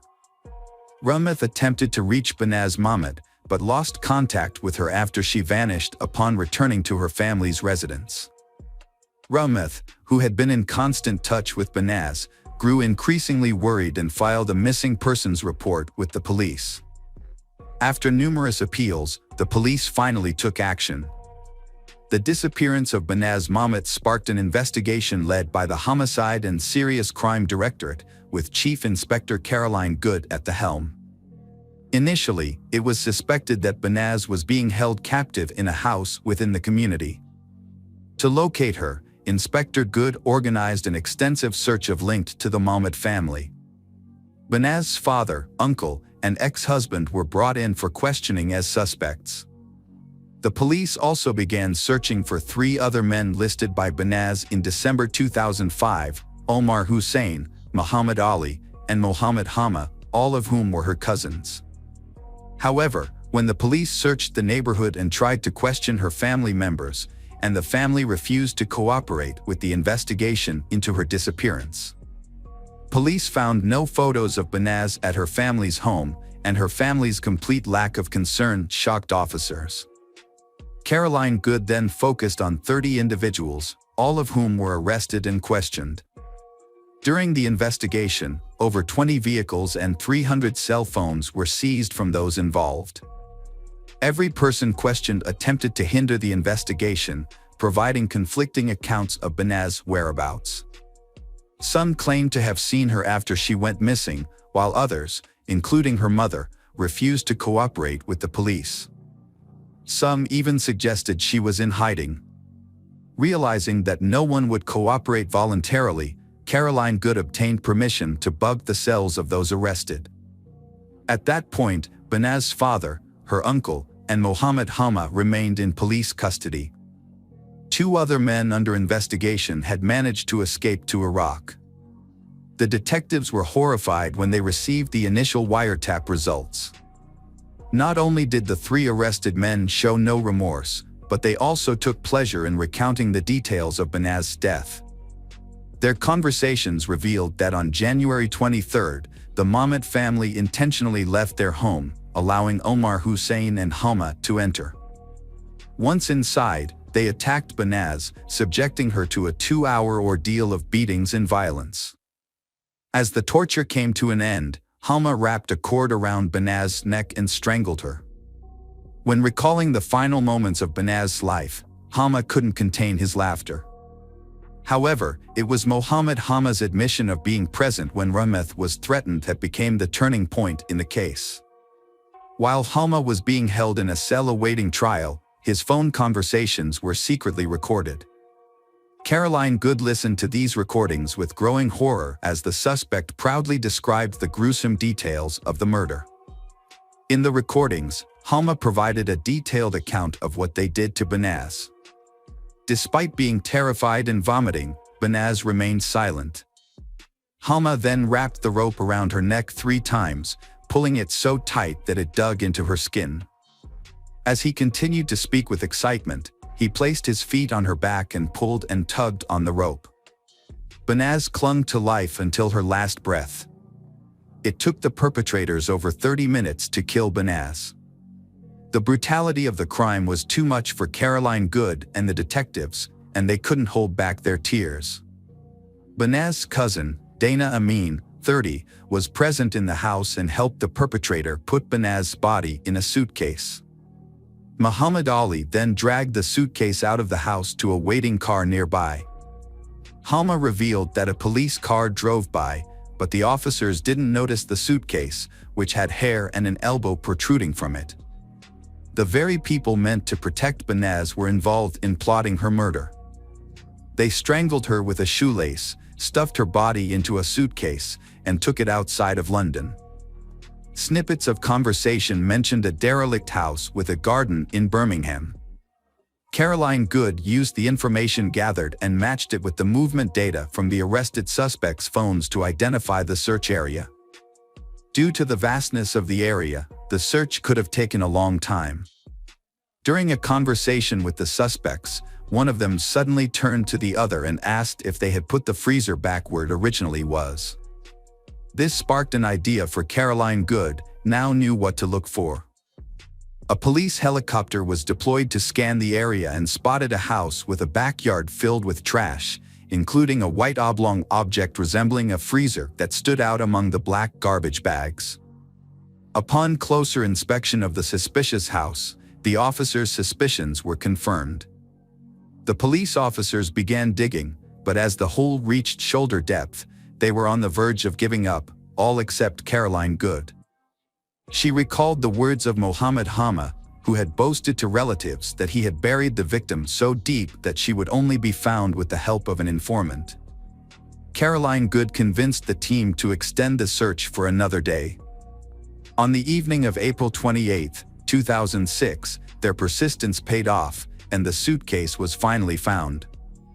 Unfortunately, Banaz's remains were in extremely poor condition, making it necessary to rely on dental records and DNA samples for identification. Her body was discovered folded into a fetal position, hidden in a suitcase and buried beneath a freezer in the garden of a Birmingham house. On May 1, 2006, the suspects were formally charged with the crime. However, they displayed no remorse, convinced that their actions were justified. Mohammed Hama even claimed that the case would not go to trial, as he believed he was simply carrying out an act of retaliation. Meanwhile, Caroline Good faced renewed opposition from the Kurdish diaspora community. Following the discovery of Banaz's remains, numerous individuals came forward to provide alibis for the suspects, claiming that they were in public on the day of the alleged and therefore could not have committed the crime. Approximately 50 individuals were involved or connected to Banaz's death in various capacities. Reflecting on the events, Caroline Good recalled feeling intense anger, disgust, and contempt for the men involved. She noted that 50 men had participated in the murder of one woman, and they took pride in their actions, which they saw as a demonstration of their masculinity. In March 2007, the trial against Mahmoud Babakar Mahmoud, Ari Mahmoud, and Mohammed Hama began at London Central Criminal Court. Prosecutor Victor Temple described the crime as a cold-blooded and heartless execution that was orchestrated by the victim's father and uncle. In June 2007, a jury delivered finding all 3 defendants guilty of the charges and ineligible for leniency. The sentences handed down were severe. The father received a life sentence with a minimum of 20 years, the uncle was given life with a 23-year minimum, and cousin Mohammed Hama also received a life sentence with a minimum term of 17 years. Judge Brian Barker was scathing in his delivery of the verdict. stating, "You decided that your so-called family honor needed to be restored, which meant she had to die and her memory erased. This is a heinous and heartless crime. What kind of honor is it when a father prioritizes his social status over the life of his own child?" A mere 4 months after the trio's conviction, London police were informed that Muhammad Ali had been arrested in Iraq for a crime committed against a young boy. Muhammad Ali had taken his own life. Omar Hussein, the last of the 5 perpetrators, had been hiding in rural Iraq, attempting to avoid public detection. However, in December 2009, he was shot in the leg during an altercation with one of his brothers and required medical attention. Upon arriving at the hospital, police were notified and subsequently arrested him. Initially, Omar Hussein denied being in London in 2005, thereby claiming innocence in Banaz's death. But UK Social Security records revealed that he had been receiving refugee benefits during that time, contradicting his statement. The court ultimately sentenced him to life imprisonment with a minimum term of 21 years. Dana Amin was given an 8 years prison sentence for his role in disposing of Banaz Mahmoud's body and hindering the investigation. A recorded interview with Banaz at a police station implicated her family in the crime. Banaz had previously handed in a letter to a police station in South London, naming individuals who threatened to kill her and her boyfriend Rameth. The individuals named in the letter were from Banaz's family and the wider Iraqi Kurdish community. They were angry about her decision to divorce her husband, who treated her poorly. Despite several attempts to leave him, Banaz returned due to family pressure. The police failed to respond properly to Banaz's situation, which ultimately resulted in her death. However, this case prompted significant changes in how honor-related cases are handled. An inquiry into police misconduct was launched after Banaz's death, and an independent commission investigated 9 police officers for their inadequate response to her allegations. 7 officers received reprimands, and 2 were dismissed. It is essential to recognize the tireless efforts of Caroline Good and her team, who successfully located Banaz's body, secured the conviction of her father and uncle, and brought the escaped perpetrators back from Iraq. Banaz was laid to rest at the Merton and Sutton Joint Cemetery in Morden. A memorial service was held in her honor on June 26, 2007, at the MN Auditorium, followed by the installation of a granite memorial headstone at her gravesite. The memorial was attended by a small group of people, including Rameth Soleimani, Caroline Good, and Banaz's 2 sisters. Notably, Banaz's family did not attend either service. Rameth Soleimani, who had been living in the UK under witness protection, was profoundly affected by Banaz's death.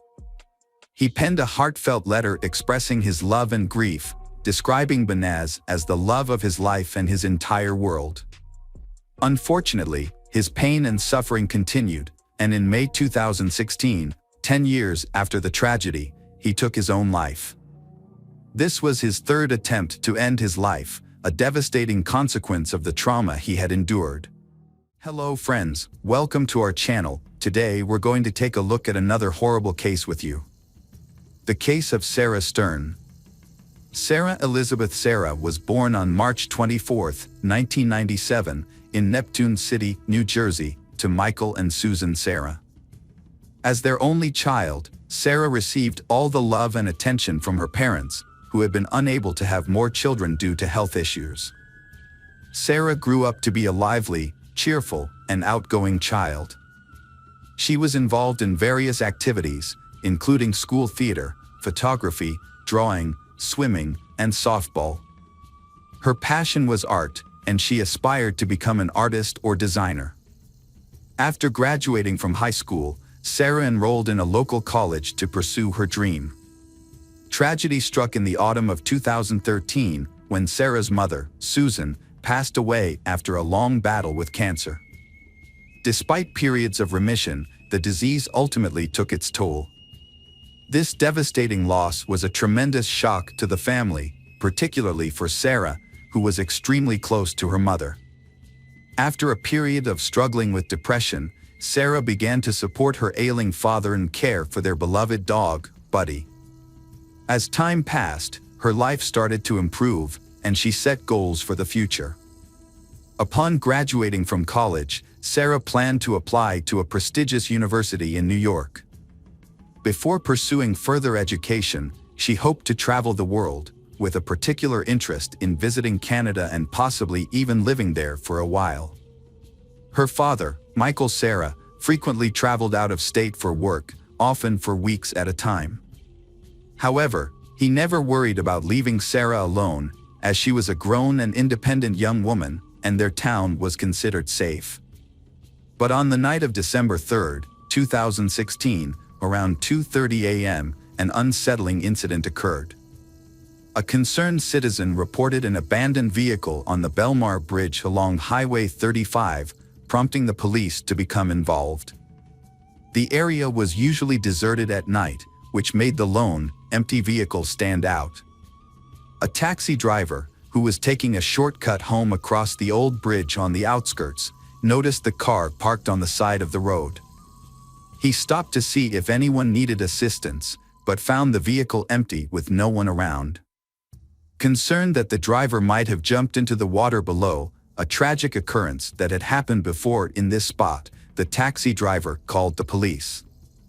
Police officers responding to the scene found the car's keys in the ignition and no signs of blood or struggle, leading them to initially believe that the owner may have intentionally left the car on the bridge to jump into the river. To investigate further, they checked the car's ownership and discovered it belonged to 85-year-old Lily Sarah, who lived in a nearby town. When officers visited Lily's home, they found her alive and well. She explained that she hadn't driven the car in years due to poor eyesight, and her 19-year-old granddaughter, Sarah, was the frequent driver.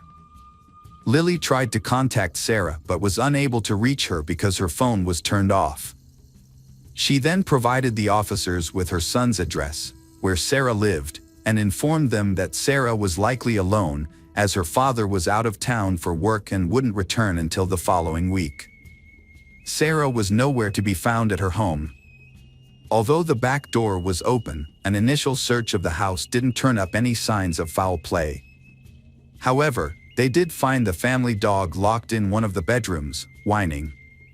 Despite the open back door, there were no signs of disarray or struggle, and no evidence of an intruder. As the news of her disappearance spread, Sarah's father, Michael, rushed back home on the next available flight. Upon his arrival, he confirmed that everything was still in its place and nothing was missing. Notably, all of Sarah's personal belongings, including her passport, driver's license, and mobile phone, were still at the house. The police shared their initial concerns with Michael, suggesting that Sarah might have gone to the nearby bridge with intentions to harm herself. They asked if he had noticed any warning signs of suicidal tendencies or self-harm. Michael revealed that Sarah had struggled with depression after her mother's passing, but had made a full recovery with the help of loved ones and her studies. In fact, Sarah had big plans for her future, aspiring to become a designer and travel the world. To piece together what happened, the police needed to know who Sarah had contact with on the day she vanished, what conversations she had, and who saw her last. The first witnesses to come forward revealed that Sarah had spent most of December 2nd with her childhood friend, Liam McAtasney. As the last person to see her, Liam was a crucial part of the investigation. The police quickly decided to speak with him to gather more information and reconstruct the events of that day. When the police arrived at the McAtasney residence, they met with Liam's mother, who told them that her son was sleeping after a night shift. The officers asked her to wake Liam, who seemed confused about the situation. Once he was informed about Sarah's disappearance, Liam confirmed that they had spent the previous day together and agreed to go to the police station to give a statement. Liam shared that he and Sarah had attended college classes together that morning, but they decided to skip the last 2 lectures and go to her place to unwind instead. At her house, they played video games, chatted about their plans, and socialized. they briefly left her house twice to pick up food and visit a local supermarket. Liam left Sarah's house around 7 p.m. to go to his night shift job and did not see her again. Liam was also asked if Sarah had been struggling with any mental health issues.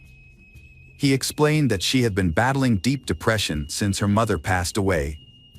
He shared that Sarah often felt hopeless, wanting to escape or end her life, but he did not think that this meant she was planning to harm herself. He noted that she also struggled to connect with her father, leading to additional emotional strain. Liam considered it possible that Sarah's emotional state may have contributed to her disappearance. However, it was also clear that Sarah was planning a trip to Canada around that time and had recently exchanged money in preparation for her travels. Liam's testimony gained credibility when Canadian dollars were found in her bedside table drawer, though the amount was relatively insignificant. Preston Taylor, a close friend from high school, corroborated Liam's story. Preston mentioned that Sarah had struggled with depression, leading him to wonder if she had fled to Canada or taken her own life by jumping off a bridge. His emotional testimony underscored the strong bond he shared with Sarah. Despite these accounts, investigators soon ruled out the possibility of Sarah fleeing the country due to the absence of her passport. As a result, the search focused on the more distressing possibility of her having jumped to her death. A comprehensive search operation was launched along the river, involving divers, specialized equipment, and hundreds of volunteers, including police. However, strong currents posed a challenge, potentially carrying her remains or personal belongings far from the bridge, and thorough searches of both riverbanks were necessary to try to find any signs of Sarah. Among the volunteers searching for Sarah were her friends Liam and Preston. Despite their efforts, the search yielded nothing, prompting law enforcement to re-question those closest to Sarah. It was during this process that discrepancies in their accounts began to emerge. Sarah's friends and classmates described her as a happy and carefree person, with no signs of depression or problems with her father, whom she often spoke about affectionately. However, Liam and Preston's behavior after Sarah's disappearance raised eyebrows. They initially acted as if they had lost a loved one, gaining sympathy from many. But over time, their behavior seemed increasingly insincere, as if they were performing for an audience. The fact that Liam and Preston had only recently become close, about a month before Sarah's disappearance, raised suspicions and led the police to re-question them. Liam was visibly shaken when he was brought in for further questioning. The investigator asked him about his relationship with Sarah and Preston, and Liam explained that the three of them had grown up together on the same street and attended the same school. They were extremely close, sharing their deepest secrets and dreams with each other. Preston had even taken Sarah to prom, but they had never been romantically involved. Liam clarified that his relationship with Sarah was more than just friendship; he considered her like a sister. They had even listed each other as siblings on social media. Sarah had confided in Liam about her family, telling him that her mother had left her a significant amount of money in a safety deposit box at the bank. Sarah didn't trust her father, who claimed a right to the money, so she planned to retrieve it soon and move to Canada. However, when the investigator shared this information with Michael, Sarah's father, he provided a conflicting account. According to Michael, his wife had been saving money for Sarah's future since her birth, setting aside funds for education, a wedding, or a down payment on a house. The money had been stored at home in a shoe box, containing old and worn-out bills, but no one had thought much of it at the time. After Sarah's mother passed away, her father gave her a large sum of money, which he advised her to put in the bank. Sarah took his advice, dividing the money between her checking account for everyday expenses and a safe deposit box for the rest. She intended to use the money for graduate school and travel. Michael claimed he wasn't interested in the money for himself. When investigators discovered that Sarah had access to a significant amount of money, they began to suspect that her disappearance might be related to her finances. They decided to look into her financial transactions, including her bank account and safe deposit box. Their investigation revealed that Sarah had withdrawn a large amount of cash from an ATM just a few days before she disappeared, and had also accessed her safe deposit box at the bank around the same time. The detectives were in for another surprise when they reviewed the bank surveillance footage, which showed that Sarah was not alone when she visited the bank on December 1st. Liam was with her, raising questions about why he hadn't mentioned this earlier. When asked about it, Liam explained that Sarah had confided in him about her banking activities and had asked for his accompaniment because she was nervous about carrying a large sum of cash. Liam's hesitation was evident, but his story seemed plausible, and his demeanor appeared genuine. Further investigation led to the discovery of a security camera in a neighboring house that had captured footage of the street and Sarah's yard. The footage confirmed that Liam had stayed at Sarah's house until 7 p.m., then left for work and didn't return. Meanwhile, the silver sedan was seen leaving the garage around 11 p.m. This new information added a chilling twist to the already disturbing case. In a surprising turn of events, an acquaintance of Sarah's named Anthony walked into the police station about a month after her disappearance. Unaware of the recent events, Anthony had been out of town for several weeks. He shared a peculiar story that sent shockwaves through the investigation. It turned out that Anthony had gone to school with Sarah, Liam, and Preston, and after graduation, he had pursued a passion for filmmaking, keeping in touch only with Liam, who also shared his interest in cinema. Anthony remembered that about a month and a half before Sarah disappeared, Liam visited him and they spent an evening brainstorming ideas for a horror movie aimed at teenagers. Liam came up with a plot about a girl who shares a secret about a large sum of money with her friend, who then gains her trust and kills her, dumping her body in a river. Anthony thought the idea was good, and they even wrote a few pages of the script.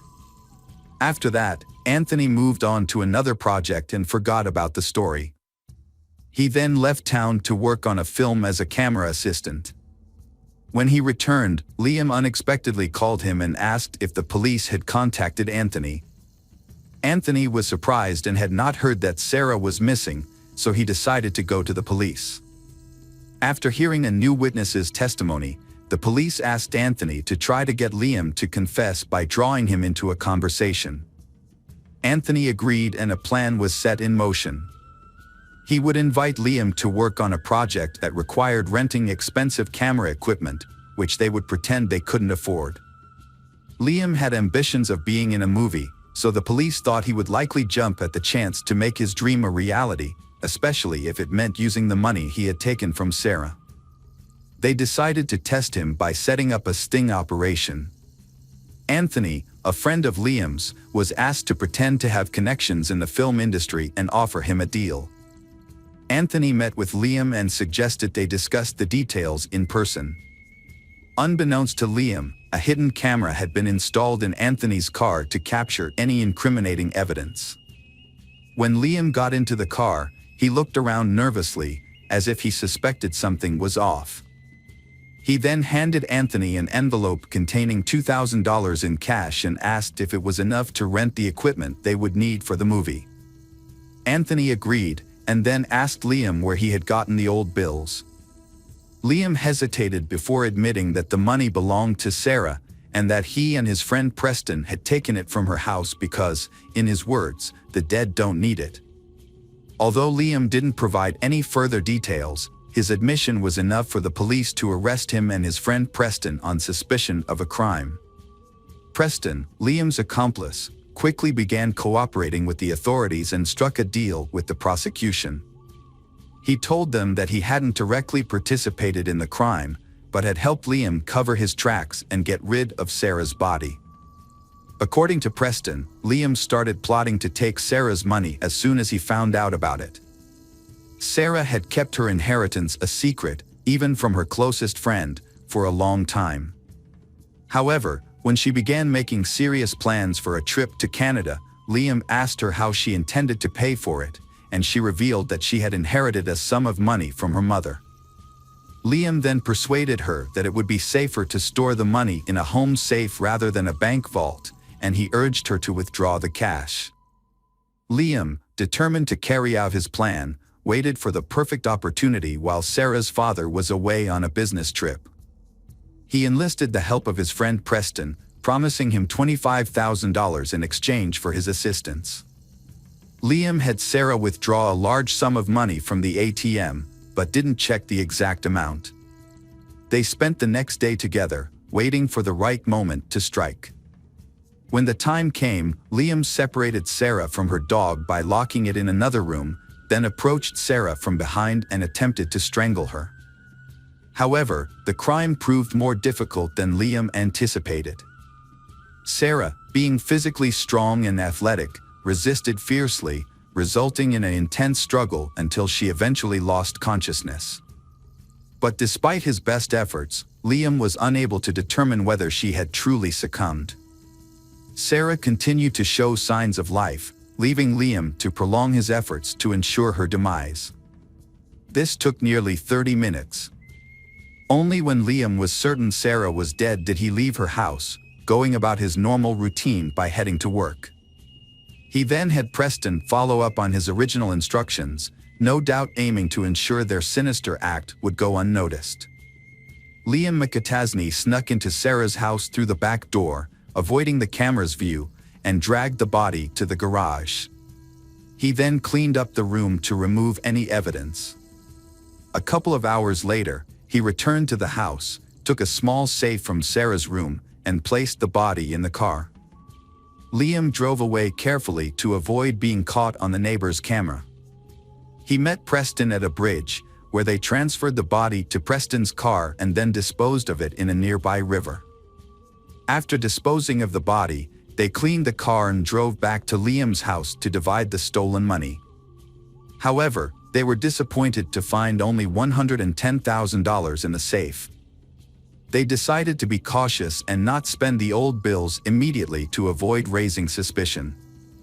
Preston buried the safe in a local park, and they only spent the money Sarah had withdrawn from her account. During the trial, Preston confessed to the crime, but Liam denied any involvement and tried to shift the blame to his friend. Liam's lawyer also claimed his client was innocent, suggesting that Preston acted alone. The case was complicated by the fact that Sarah's body was never found. When police searched Liam's house, they found a small key that fit the buried safe, which was identified by Preston as evidence of Liam's guilt. The trial of Liam McAtasney lasted over 2 years. Despite the fact that Sarah Stern's body was never found, the evidence presented in court proved McAtasney's guilt. This evidence included a script he had written months before the crime, a key to a safe found in his home, incriminating statements he made in a car, and old bills he had given to someone. Furthermore, fingerprints belonging to Liam and his accomplice, Preston Taylor, were found inside the safe. A co-worker of Liam's also testified that he had been absent from work for a few hours on the night of the crime and had asked someone to cover for him. As a result of the trial, Liam was sentenced to life in prison without the possibility of parole. Preston, who had not directly participated in the crime, received an 18-year sentence for obstructing justice and hindering the investigation. Preston will be eligible for parole in 15 years. Unfortunately, Sarah Stern's body has still not been found. Welcome back, detectives. Let's dive into another horrible case, the case of Patrick de la Cerda. Patrick de la Cerda was born in June 1992 in Miami, Florida, a city known for its picturesque metropolitan area. His father, Max Dira, was a native of Spain, while his mother, Patricia Ranza, was born and raised in France before moving to the United States in the 1980s, where she met and married Max. Patrick grew up in a warm family environment where he was surrounded by love, care, and mutual respect. He was a kind, intelligent, and sociable person who excelled in school and had a large circle of friends. From a young age, Patrick was very close to his parents, who prioritized his education and well-being, providing him with every opportunity to grow into a capable and responsible individual. Patrick's father was a dedicated and skilled professional in the construction industry. Although the family was not wealthy, they were considered well off by the standards of the big city. After completing high school, Patrick decided to follow in his father's footsteps and pursue a degree in construction. However, during his time at university, his parents made the difficult decision to divorce after nearly 25 years of marriage. The divorce of Patrick's parents was a quiet and peaceful one, with no scandals or disputes over property. After the separation, his mother moved to Deltona, a small town on the east coast of the state, where she eventually remarried. Patrick, on the other hand, chose to stay with his father in Miami, where they worked together in the construction industry and were highly respected. Despite the divorce, the family remained very close, and all members maintained a friendly relationship with one another. The family continued to stay in touch, regularly calling and communicating with each other. They were always willing to lend a helping hand when needed. Patrick often visited his mother in Deltona and shared with her details of his life, including his relationships and romantic interests. With his French and Spanish heritage, Patrick had grown up to be a charming and attractive young man, which helped him win over women at a relatively young age. Patrick grew up in a family that valued strong relationships, so he never sought casual flings. Instead, he dreams of finding lasting love, living peacefully, and building a lifelong family with someone special. He created a profile on a popular dating website at the suggestion of a friend, but he didn't have high hopes of actually meeting his soul mate on the dating website. One June evening in 2017, Patrick half-heartedly scrolled through profiles of women on the site. Then, he came across a photo that caught his attention, a stunning brunette with an unforgettable appearance, big, expressive eyes, and a charming smile. Patrick was immediately smitten and decided to send her a message. She replied, much to his delight, and they easily fell into a comfortable conversation. Jessica Devnani was born in 1988 in Orlando, Florida. After high school, she attended a local university where she studied banking. Following graduation, she landed a job at a bank branch in her hometown. Around that time, she met a handsome young man online. They quickly hit it off, exchanging messages and eventually phone numbers. They had long conversations every day, creating a deep emotional bond and strong trust. As their online friendship grew, they decided to meet in person. Since they lived in different parts of the state, they chose a meet-up spot roughly equidistant from each other. On their first date, Patrick knew he had found the person he had been searching for, and he didn't want to let her go. Jessica felt the same way about him. However, Jessica was slightly taken aback by their age difference. She was 4 years older than Patrick. After their date, on his way home, Patrick called his mother to tell her what happened. They had been in a long-distance relationship for months, which was becoming increasingly difficult. Due to the distance between them, they could only see each other on weekends, and even then, they had to meet at a location convenient for both of them. Usually, they will rent a cozy hotel room in a secluded spot and use the time to enjoy quality time together. However, by Sunday night, they would have to return to their respective homes, as they had work commitments on Monday mornings. In December 2017, Patrick made a significant decision. He relocated to Delton, where his mother lived, in order to be nearer to his girlfriend. He purchased a house in a quiet neighborhood and began making repairs to create a welcoming home for Jessica. Although she couldn't move right away because of work, but they made plans to get together again and have a housewarming party in early spring.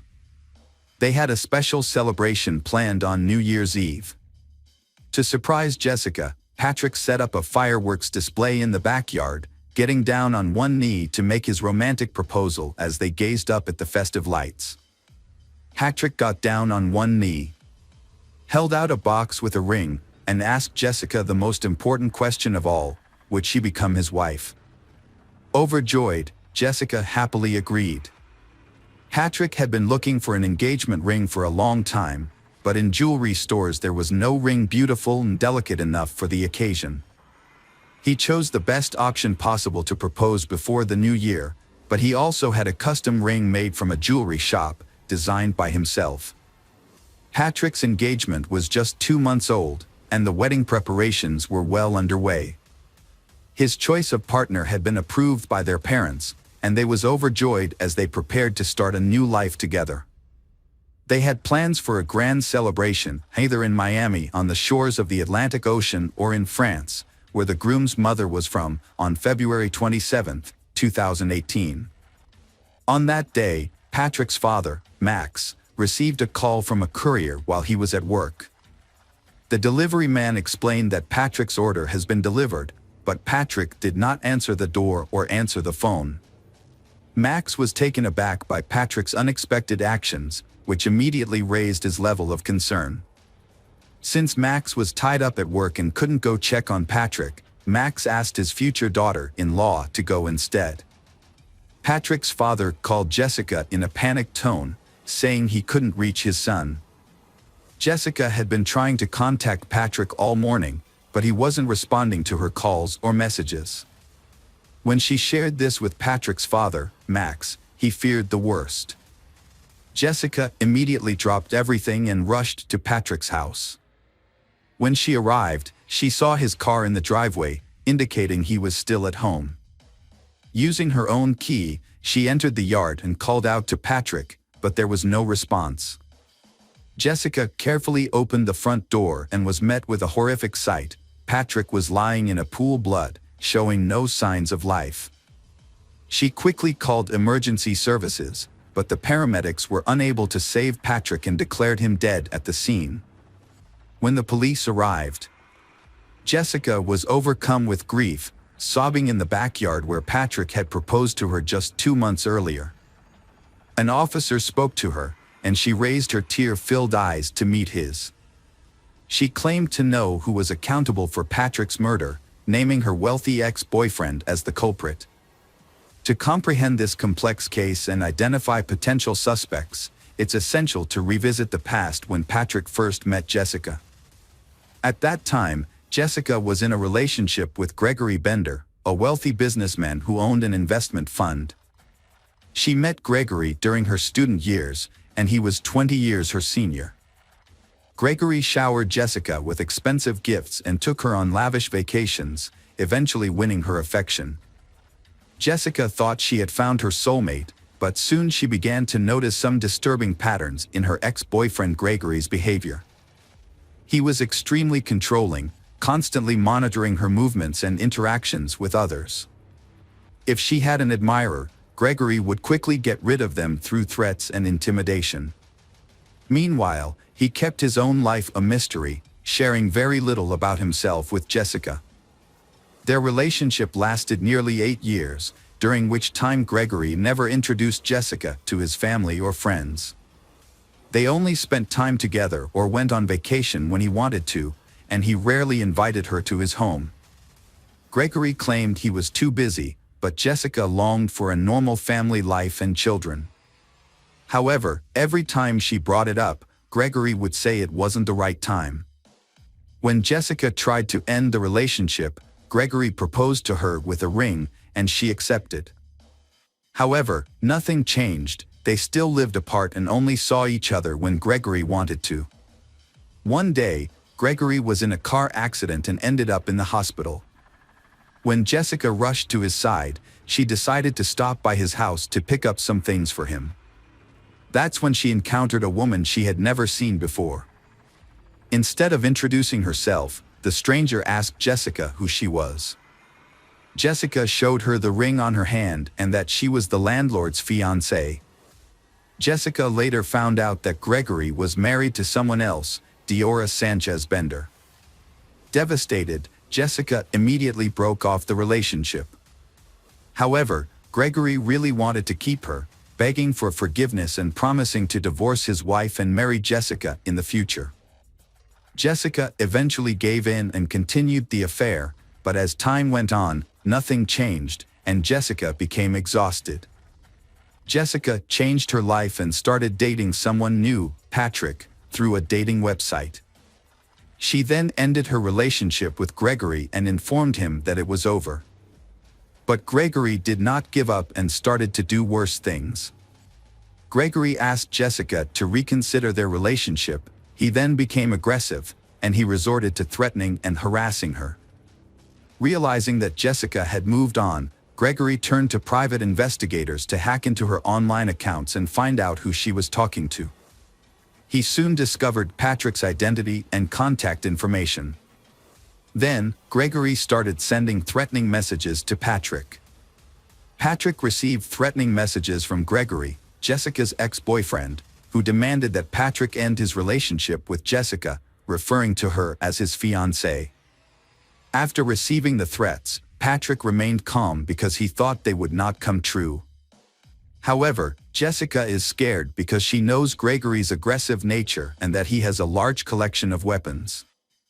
She suggested breaking up with Patrick to avoid any potential harm, but Patrick refused.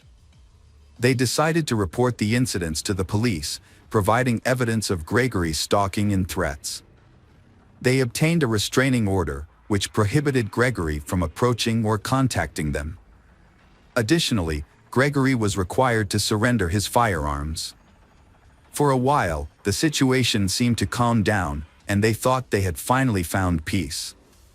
Nevertheless, Jessica convinced Patrick to install CCTV cameras around and inside their home, fearing that Gregory might violate the restraining order. Let's go back to the events of February 27, 2018. During the initial crime scene inspection, investigators quickly ruled out robbery as a motive. Instead, they believed the murder was personally motivated, given the nature of Patrick's injuries, which suggested a deep-seated hatred. Patrick, 25 years old, had 4 gunshot wounds, 1 in the thigh, 1 in the chest, and 2 in the head. The body also showed signs of a fall from a ladder. The body was found on the floor between the front door and the stairs leading to the second floor. Investigators theorized that the killer likely snuck into the house and waited for the owner, Patrick, on the second floor. When Patrick entered the house and began to climb the stairs, the killer ambushed him, shooting him in the thigh. As Patrick rolled down the stairs, the killer followed, shooting him in the chest and then twice in the head. The murder weapon, a rare pistol, was not recovered, but several shell casings were found at the crime scene. The police found 3 casings at the scene, but a 4th one was missing. This led investigators to suspect that the killer might have taken it as a souvenir. The initial suspect was Patrick's neighbor, a U.S. Army veteran who had a history of conflict with Patrick. The veteran had been involved in combat and had suffered a severe head injury, which led to the development of a mental disorder. The veteran was skilled with firearms and had access to rare guns. In a previous incident, the veteran had mistakenly shot at his neighbor, thinking he was a burglar. After his release, the veteran continued to harass the victim, accusing him of being a spy and threatening to expose him. The investigation initially centered around the veteran with a history of mental health issues, as his unusual behavior and mindset suggested a possible motive for the crime. Although he truly hated Patrick, he still had an alibi for the time of the murder, confirmed by many witnesses. As the police looked for evidence and attempted to provoke a response from the perpetrator, it became clear that the crime was not a robbery gone, as the house was undisturbed and valuables remained untouched. The only items missing were the hard drives containing video surveillance footage, making it impossible to identify who entered and left the house that day. Furthermore, no evidence was found at the crime scene. Forensic experts were unable to find a single fingerprint, shoe print, or DNA trace, suggesting that the murder was meticulously planned and executed. Although the investigation suspected Gregory's involvement, it seemed likely that he would escape justice due to the lack of concrete evidence. The police asked Jessica to help them with a secret plan to catch her ex-boyfriend, Gregory, off guard. She agreed to make the call, and as the police had hoped, Gregory answered. Jessica tried to lure him into a conversation, but it quickly became apparent that he had anticipated the trap and was not falling for it. Gregory seemed unflappable as Jessica confronted him about Patrick's death. When she accused him directly, he acted shocked and even offered her his condolences. Despite her best efforts to get him to lose his cool, he didn't give away any incriminating information. In the end, the police didn't have enough evidence to hold or question Gregory, so he remained at large, abiding by the terms of a restraining order. He appeared to have already distanced himself from Jessica, makes gathering evidence more difficult. As the police investigation stagnated due to lack of evidence, Diora Sanchez, Gregory's wife, called to reveal she had vital information about Patrick's death. Upon arrival at the police station, Diora told investigators about discovering a cryptic notebook in Gregory's office just days before the crime occurred. Upon flipping through the notebook's pages, Diora stumbled upon an entry containing an address she didn't recognize, accompanied by a series of cryptic digits that appeared to be a code. Diora had previously ignored some suspicious sketches made by Gregory, but when she saw a news report about a young man's murder, she realized the significance of those sketches. The crime scene's layout matched the drawings Gregory had made. Diora informed the investigators, who then obtained a search warrant for Gregory's house. Upon searching, the police found a mysterious notebook in Gregory's office, but several key pages were missing. They later discovered those pages in a trash can, carelessly discarded after being ripped out and crumpled. The pages contained a detailed plan of the crime, including turning off the victim's phone, wearing gloves, and using a special lubricant on shoes to avoid leaving footprints. The records also revealed that Gregory had been stalking the victim, Patrick, and knew his daily routine, including the time he returned home. Furthermore, Gregory knew the location of surveillance cameras in and around Patrick's house, suggesting this was a carefully planned and executed crime. In addition to committing the crime, Gregory took steps to cover his tracks by disposing of the weapon, clothes, shoes, and gloves. However, he failed to destroy his own records, which later incriminated him. Furthermore, his wife's curiosity ultimately worked against him. A shell casing was discovered in a cigar box, which was meant to be taken as a trophy by the gunman. Forensic analysis confirmed that the casing matched the one found at the crime scene. The trial of Gregory posed a challenge due to the lack of direct evidence. Although the accumulated evidence was sufficient to arrest him, it was largely circumstantial. Since the crime weapon was never recovered, there was no definitive proof that Gregory was at the victim's house on the day of the crime. Moreover, there were no eyewitnesses to testify against him. The trial, which began in May 2021, more than 3 years after the crime, was heavily influenced by the skilled lawyers Gregory hired. He appeared confident and seemed to believe he would evade punishment.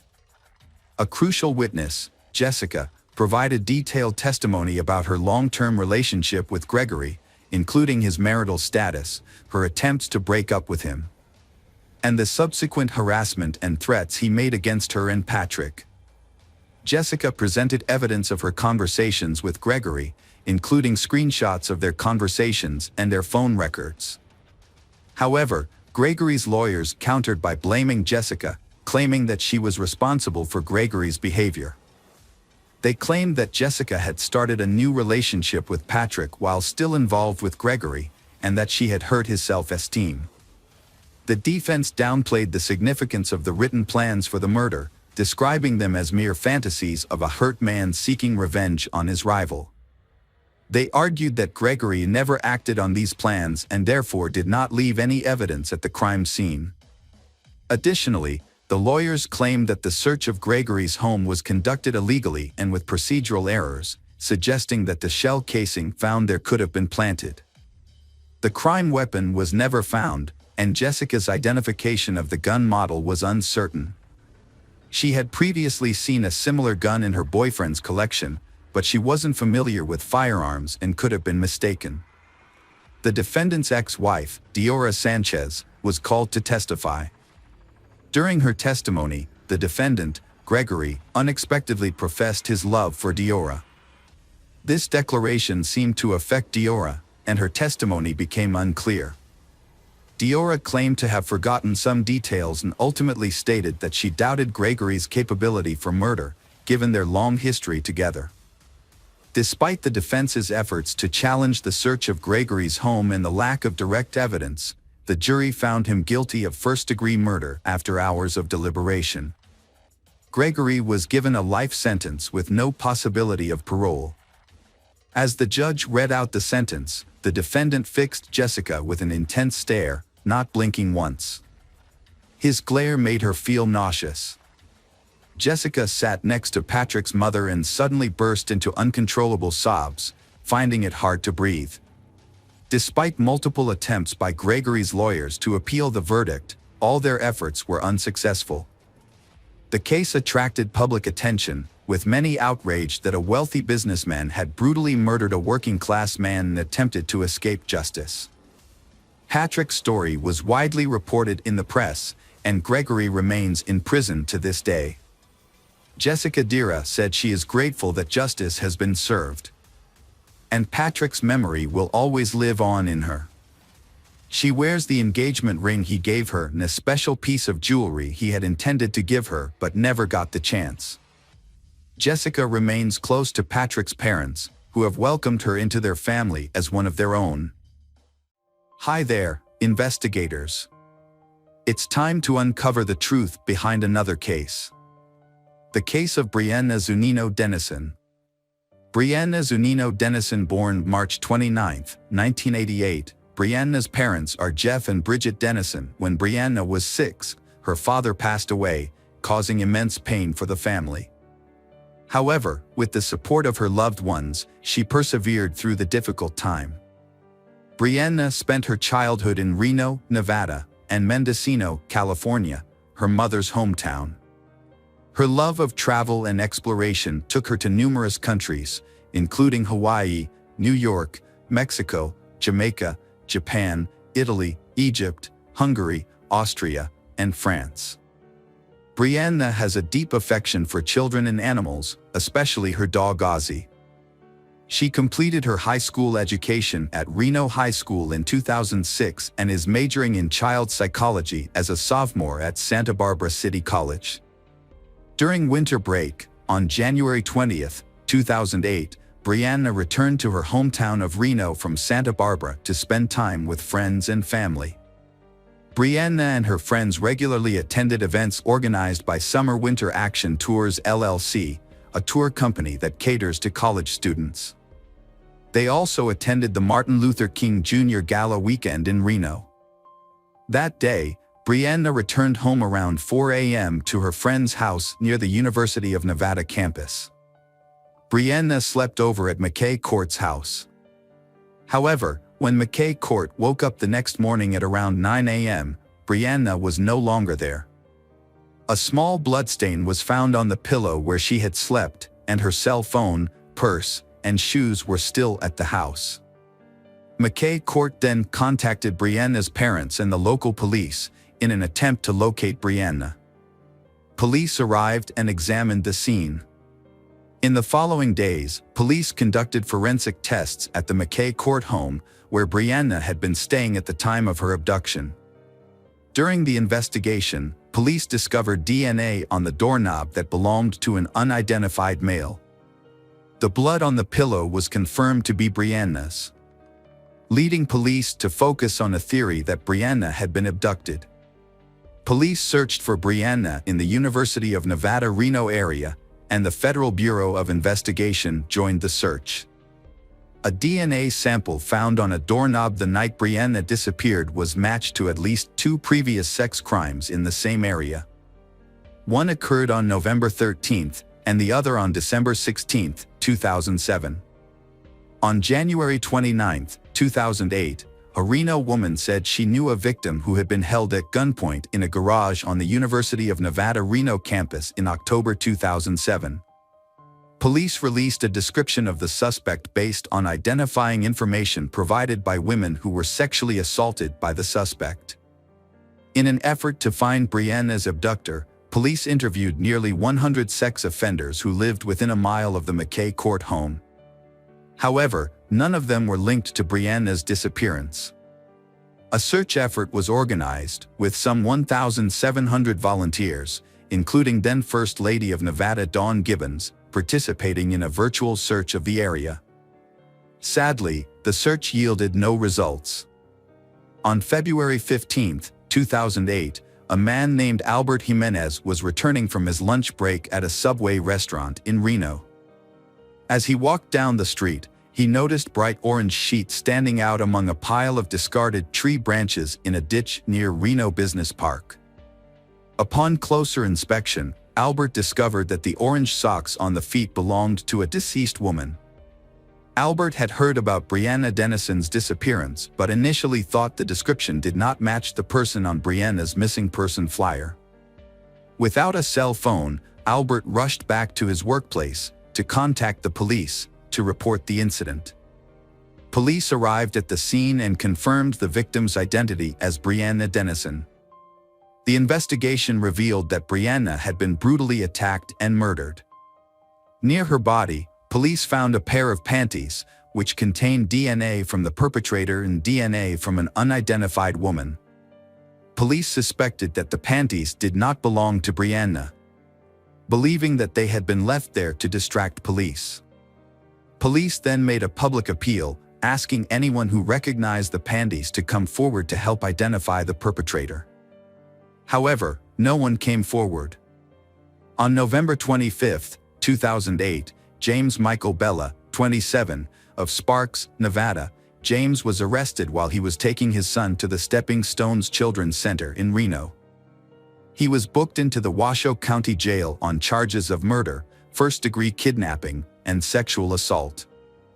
Further investigation revealed that James was a former Marine with a history of violence, including a 2001 arrest for threatening his ex-girlfriend's neighbor with a knife. The following day, November 26, 2008, the Reno Police Department held a press conference to confirm that James' DNA matched the DNA found at Brianna's crime scene. During the press conference, it was also revealed that a friend of James' girlfriend anonymously accused James, through the Secret Witness program on November 1, 2008, after James' girlfriend confided in the friend that she had found underwear in James's truck while they were returning from Washington, where James had taken a job in March 2008. After reports of Brianna's case appeared in the media, including a police sketch of the suspect and a description of a vehicle involved in a similar incident a month earlier, police began questioning James, anonymously provided by a witness. However, James denied any wrongdoing and refused to provide a DNA sample for analysis. His girlfriend was also questioned by police, and she allowed them to take a DNA sample from her and James' 4-year-old son. DNA testing of James' son showed that, in this case, James' DNA was left at the house where Brianna was abducted and at the scene of the rape. Furthermore, during the trip to Washington, it was discovered that James had sold his truck in Idaho, which matched the description of the vehicle used in the sexual assault. Police announced at a press conference that the truck was being transported back to Reno for a thorough examination and would be used as evidence in the case against James.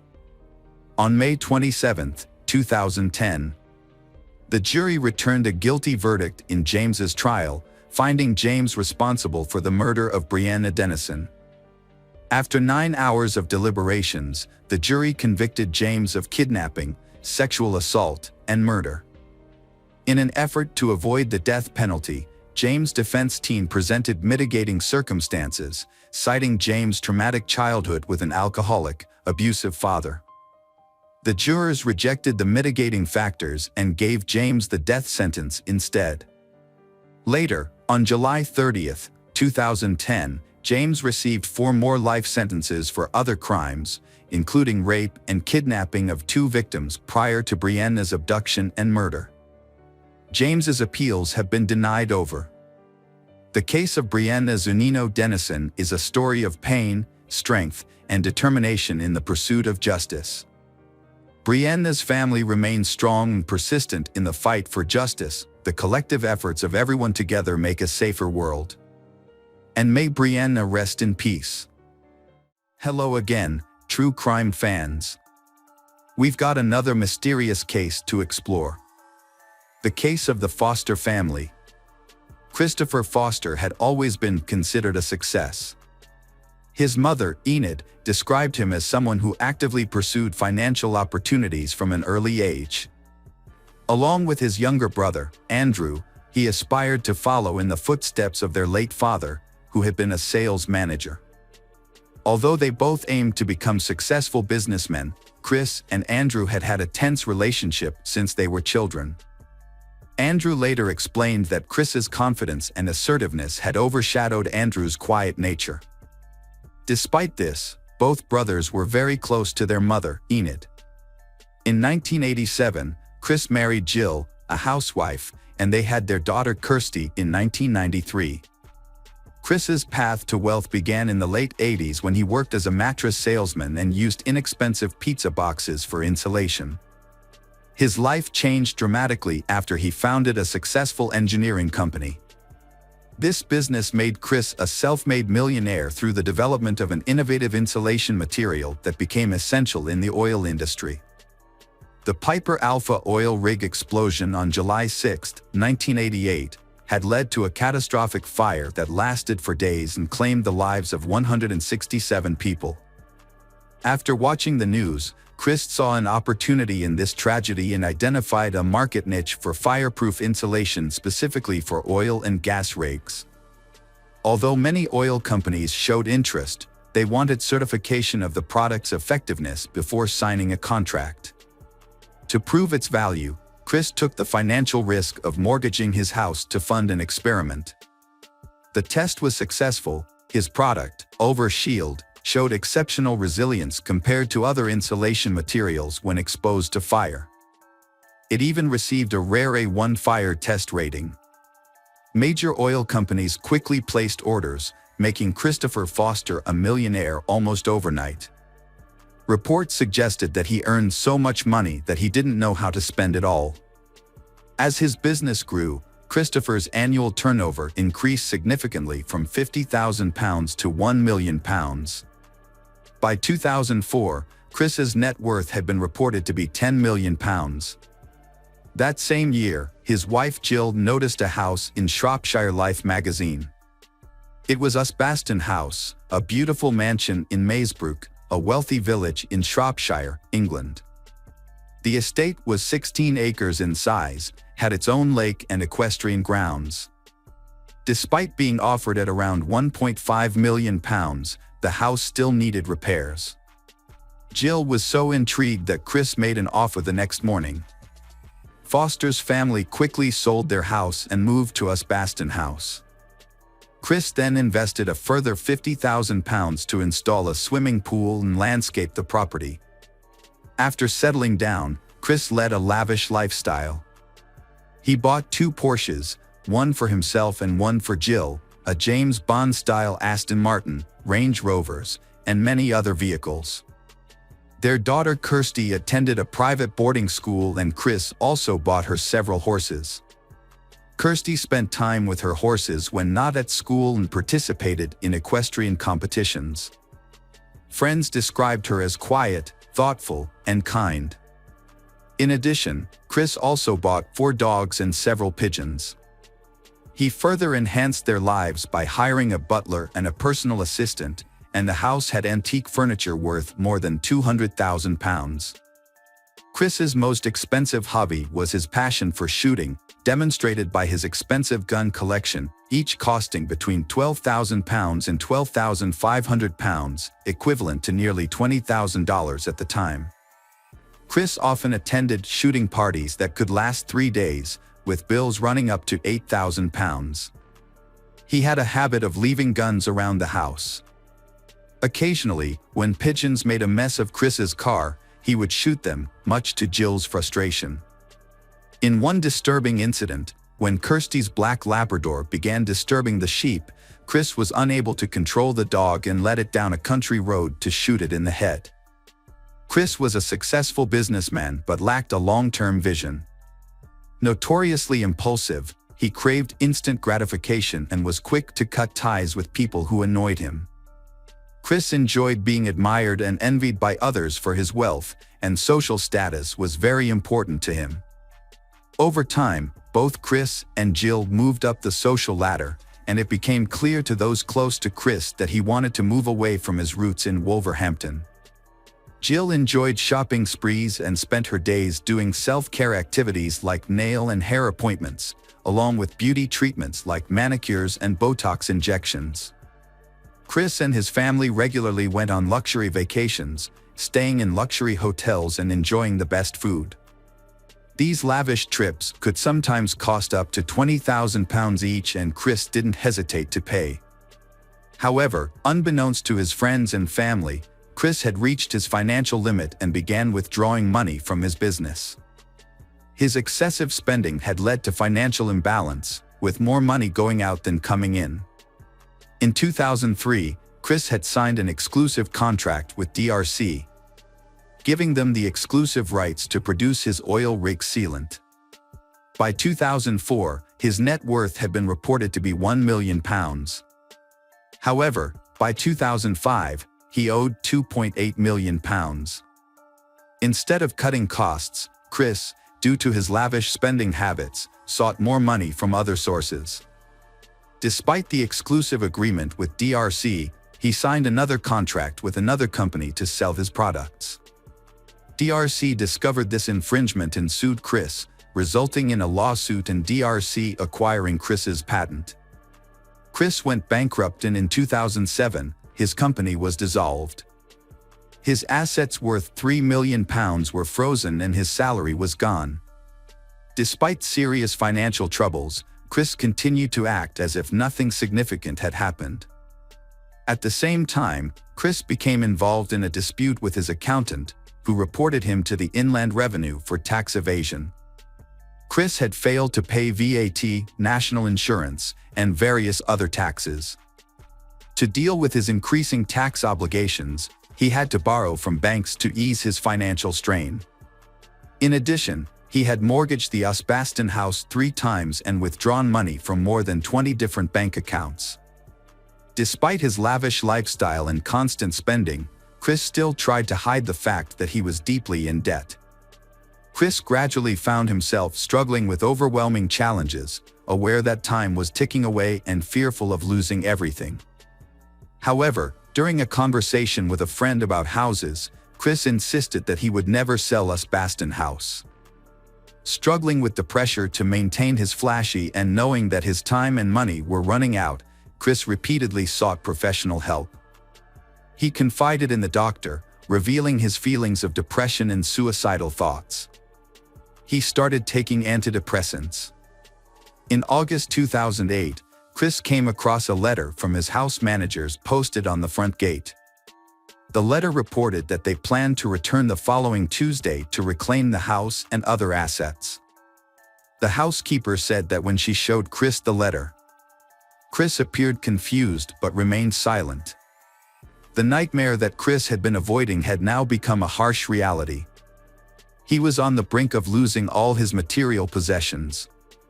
The thought of Kirsty and Jill losing their familiar lifestyle was unbearable for Christopher.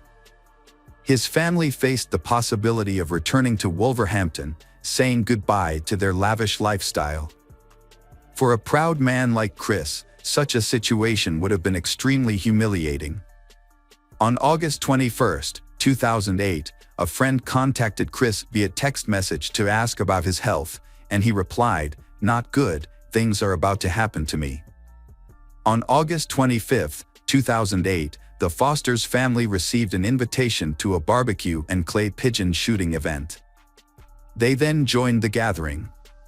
None of the attendees noticed any signs of difficulty in the Fosters. Witnesses recalled that Chris appeared happy. Their family still exuded happiness without knowing what Chris had planned that night. Chris informed Jill that he wanted to leave the gathering. Although Jill wanted to stay a little longer, they eventually left around 8:30 p.m., arriving home just a few minutes later at 8:44 p.m., their route captured by home security footage. Soon after, Jill went to bed. At 11:30 p.m., Chris went upstairs to check on Kirsty, urging her to go to bed while continuing to text a friend online. Around midnight, Chris decided to turn off the internet, causing Kirsty to end her conversation with her friend and go to bed. At 3 a.m., Chris began his violent rampage. He entered Jill's room and used a silencer to shoot her in the head while she was sleeping. Next, he went to Kirsty's room and killed her in the same way. Home security cameras recorded Chris's actions as he carried a shotgun outside the dog cage, killing each dog with a shot to the head. He then went to the stables and killed the horses before burning the stables with the animals inside. Chris appeared expressionless in the video. To prevent firefighters from reaching the house, Chris blocked the main entrance, shooting at the tires to make movement more difficult. He also pumped 200 liters of oil from the family's tank into the house's basement through connecting pipes. It is clear that Chris took deliberate steps to completely destroy the Osbaston house. His actions appeared to have been motivated by a desire to prevent others from acquiring property that he could not keep. Chris burned down his house and covered his car and belongings in oil. The fire quickly spread and destroyed everything. Chris, still carrying a rifle, went back into the house and lay down next to Jill's body in the bedroom, holding her as flames engulfed them. At 4:11 a.m., the security cameras stopped working. A neighbor saw the growing fire and called for help. Firefighters quickly arrived. The fire was too intense and difficult to control. As firefighters tried to put out the fire, neighbors watched the building burn, worried for those inside. In the following days, the media called in to search for Foster's family, but all efforts were unsuccessful. Because of Chris's wealth, the authorities opened an investigation, initially suspecting that the Foster family had been kidnapped. However, at the time, neither the bodies nor the security footage were found, so many speculated about what might have happened to them. It took 3 days for the fire to be completely extinguished. After the fire was extinguished, investigators carefully examined the house and found the bodies of Jill and Christopher on beds in a room that had collapsed into the living room. However, there was no sign of Kirsty. While some hoped she could have escaped, others feared she had been kidnapped. Sadly, Kirsty's remains were found in the rubble a few days later. Investigators used a brush to carefully collect her remains into a hearse. A fragment of Kirsty's skull revealed that she had suffered a gunshot wound to the head, like her mother. After examining the body, the police began to suspect that Chris had committed a crime. At the same time, they began investigating his financial situation. When they dug deeper, they discovered that Chris, a seemingly successful businessman, was actually heavily in debt. His total debt had reached £4 million, and when creditors tried to take his assets, they discovered that Chris had intended to demolish the house to ensure that there was nothing left for them to take. Security footage confirmed the police's suspicions. Chris committed the murders and took his own life without leaving any explanation or warning. Speculation about the motives behind the brutal crime led to two main theories. One theory had suggested that Chris, feeling ashamed of having lost his fortune, chose to commit the heinous act to avoid admitting his failures. Another theory had proposed that Chris, being self-centered, decided to destroy everything rather than face the possibility of loss. However, Enid had disagreed with these theories. She had firmly believed that Chris acted out of love for his family, trying to protect them from financial ruin. She had defended him and felt a deep sense of sympathy for his situation. In contrast, Chris's brother Andrew had held a very different view. Despite not speaking for 16 years, Andrew had briefly considered reconciling with Chris for their mother's sake. However, his fear of a hostile encounter had kept him from reaching out. Andrew had alleged that Chris had bullied and sexually assaulted him during their childhood, leading to a tumultuous relationship. Andrew had maintained that Chris exhibited bullying and controlling behavior. Andrew's attempts to reconcile with Chris in 1999 had been met with resistance. Chris had responded to Andrew's letter with a demand for a written apology, stating that Andrew would have to beg and scrape on bended knee to make amends. Andrew had believed that Chris refused to acknowledge his past wrongdoings and instead held on to long-standing grudges. For months after the tragedy, on December 19, 2008, a joint funeral had been held for 15-year-old Kirsty and 49-year-old Jill at their local village church. The service had been quiet and respectful, attended by close friends and family. Both Kirsty and Jill had been buried in the same plot, as requested by Jill's family. Chris had received a private funeral and was buried elsewhere. In the years following the tragedy, the remains of the burnt-out house and the family's charred belongings had been left on the site.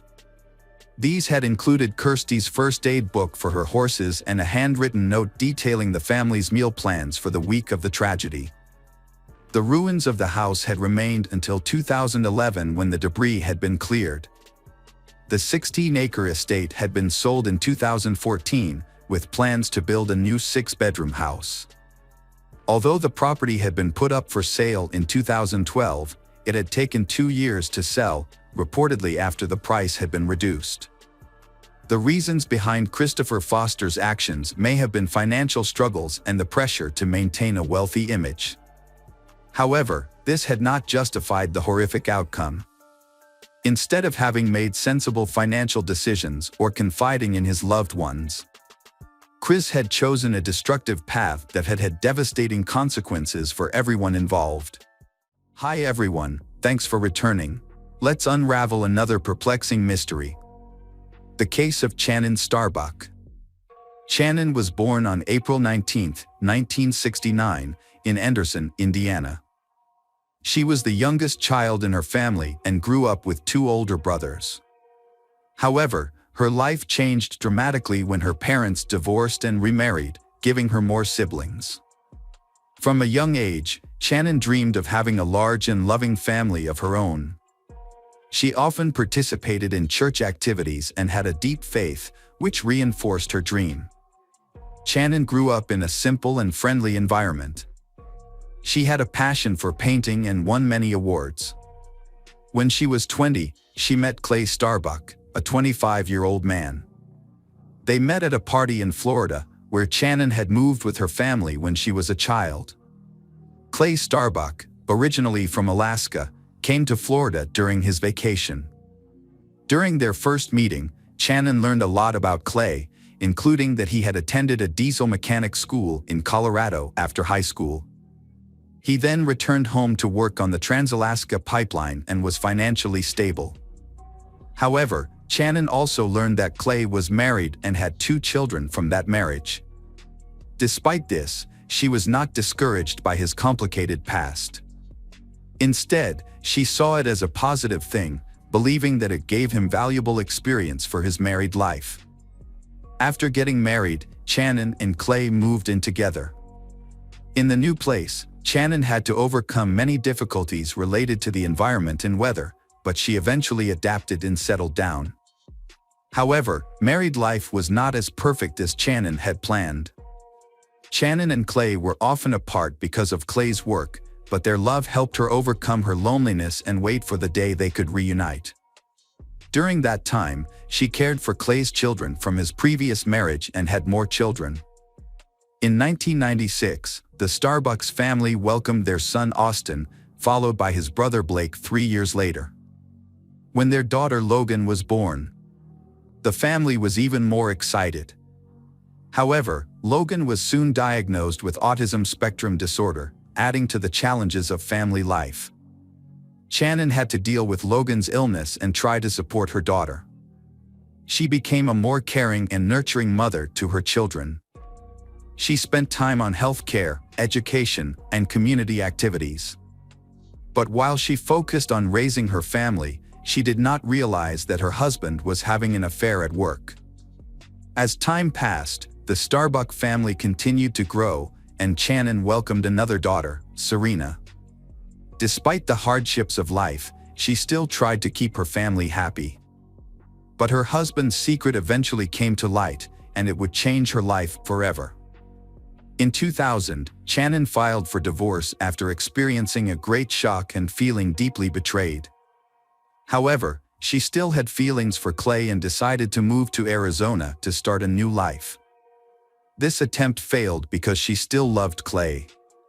When Clay contacted her and begged her to come back, Shannon believed that he had repented and decided to give him a second chance. In 2001, Shannon and Clay welcomed their fifth child, Marshall. However, Marshall's birth created new disagreements. Even an official remarriage in 2006 could not save their broken relationship. After the remarriage, the family moved to Deer Park in Spokane County, Washington. Clay continued to work at his previous job, which led to him being away from home often. Shannon had to manage her family and children on her own. However, suspicion continued to poison their marriage, which was affected by the long separations and breakups that occurred during their relationship. Finally, in 2010, Shannon and Clay divorced for good. When she turned 40, Shannon decided to rebuild her life once again. She still hoped that she could experience the joy of love. She was also determined not to repeat the mistakes of the past. Even when Clay was seriously injured, she chose not to get back together with him. Instead, she chose to support her ex-husband and provide help when needed. In February 2011, Clay quit his job and decided to settle down permanently in Deer Park. This brought him closer to his children and also closer to Shannon. However, he still hoped that Shannon would come back to him, but Shannon did not share the same views. After finding freedom, Shannon enjoyed her new life. Austin and Blake then moved in with their father, and they were happy to be away from their mother's constant supervision. Shannon found a part-time job and enrolled in a dental assistant course after her divorce. She had to take care of her family and provide for her children, especially when her ex-husband stopped paying child support due to illness. However, she still had another man to support her in case of emergency. Her children often stayed with this man every Wednesday and on the second and fourth weekends of the month. After completing the course and receiving her certificate, Shannon was proud and began to pursue a new dream. She created a profile on a dating website, hoping to meet a man who was worthy and could help her forget her past. She still regretted spending so many years with Clay, a man who did not appreciate her. However, one morning in December 2011, her dream was suddenly ended. On December 2, 2011, the police were notified that Shannon was unreachable. Her ex-husband, Clay Starbuck, was the first to report. He reported that he had not been able to contact his ex-wife since December 1 around 3 p.m. Shannon had texted her daughter that she could not pick them up from school because she was not feeling well and asked her father to pick them up. However, his phone was turned off, so he did not know about her text. The two children, Marshall and Serena, were tired and hungry. As a result, Logan, 15, decided to call his brother and ask him to drive them to their father's house, which was a few blocks away. When they arrived, Austin said he had not been able to contact his mother either. She may have turned off her phone to rest and recover. Austin took the children to Clay's house. Clay was not expecting them but was very happy to see his children again. After the divorce, the older children lived with him, while the three youngest children lived with their mother. So the father decided to enjoy his time with his children and not bother Shannon. On December 2, Clay drove the children to school and went to Shannon's house. However, the front door was locked and the blinds were drawn. Since he did not have a spare key, he could not enter the house. Clay then sent a text message saying that if Shannon did not show up by 7 p.m., he would contact law enforcement. Time passed without Clay receiving a response from Shannon, so he went to the police and reported the situation. Two sheriffs went to the address provided but did not see anything suspicious and returned. The sheriff suggested waiting another day, and if she had not contacted him by then, he should return. Frustrated, Clay went home and waited for news. The next day, Clay went to the police station again. This time, the police told him that he was not the only one reported missing. A friend and Shannon's mother were also unable to contact her. This did not fit her personality. This time, the police took a more serious approach to the case. Many of Shannon's relatives began to worry. After receiving the necessary permission, the police returned to Shannon's house to investigate. When they arrived, the police broke the lock and entered. Initially, they saw no signs of forced entry or robbery. Everything seemed to be in its place. However, when they entered Shannon's bedroom, they discovered an unexpected detail: a broken statue. Then came the horrifying scenes. Shannon, 42, was found lying on her back on the floor of her bedroom in a provocative pose. On her stomach was an erotic massage tool. She had hoped for a better future, but fate did not give her the chance to fulfill her dream. Shannon's body was covered in bruises and scratches. The medical examiner's report showed that some of the injuries on her body were caused by a stun gun. There was also evidence that her body had been moved. Shannon's cause of death was strangulation. It was the detective's job to figure out Shannon's last hours and find the culprit. The police realized that Shannon Starbuck had not only disappeared but had also been brutally murdered. Her room looked as if it had been turned upside down. The bed was unmade, the blankets and sheets were missing, and the mattress cover was stained red. Shannon's cell phone and diary were on the dresser. Forensic experts focused on this room and examined all surfaces for fingerprints. Some surfaces had been wiped clean, but they found 12 latent fingerprints on the massager and the bathroom mirror. They also found many other traces in common areas for DNA analysis. Experts took samples from under Shannon's fingernails on her face and neck. Detectives suspect that Shannon was killed after she left the bathroom, then placed on the bed, and finally dragged to the floor. It is worth noting that the removed bed sheets were found in the washing machine, possibly intended to destroy evidence. The detectives needed to gather information about Shannon and her lifestyle. So, after the ex-husband calmed down, they questioned him. Clay explained that he and his ex-wife had an arrangement regarding child pickup and drop-off. Every morning, he picked up the younger kids and took them to school, and she picked them up after school. Clay said that on the morning of December 1st, his car broke down a few blocks from home. So he texted Shannon, asking her to take the kids to school. He then went home to wait for the car to warm up, thinking that would help it start. Around 11 a.m., he tried to restart the car but was unsuccessful. He gave up and went back inside to take a nap. During that time, his cell phone battery died. To back up his claim, he showed his correspondence with his ex-wife. At first, everything made sense. Furthermore, Clay was very cooperative, handing over his cell phone, DNA sample, and fingerprints. He also confessed that he was worried about Shannon because the divorce had made her more vulnerable. In addition, he shared that because she was single, Shannon had registered on a dating website and had many admirers.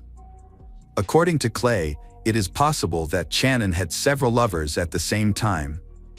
He believes that one of them may have caused her death.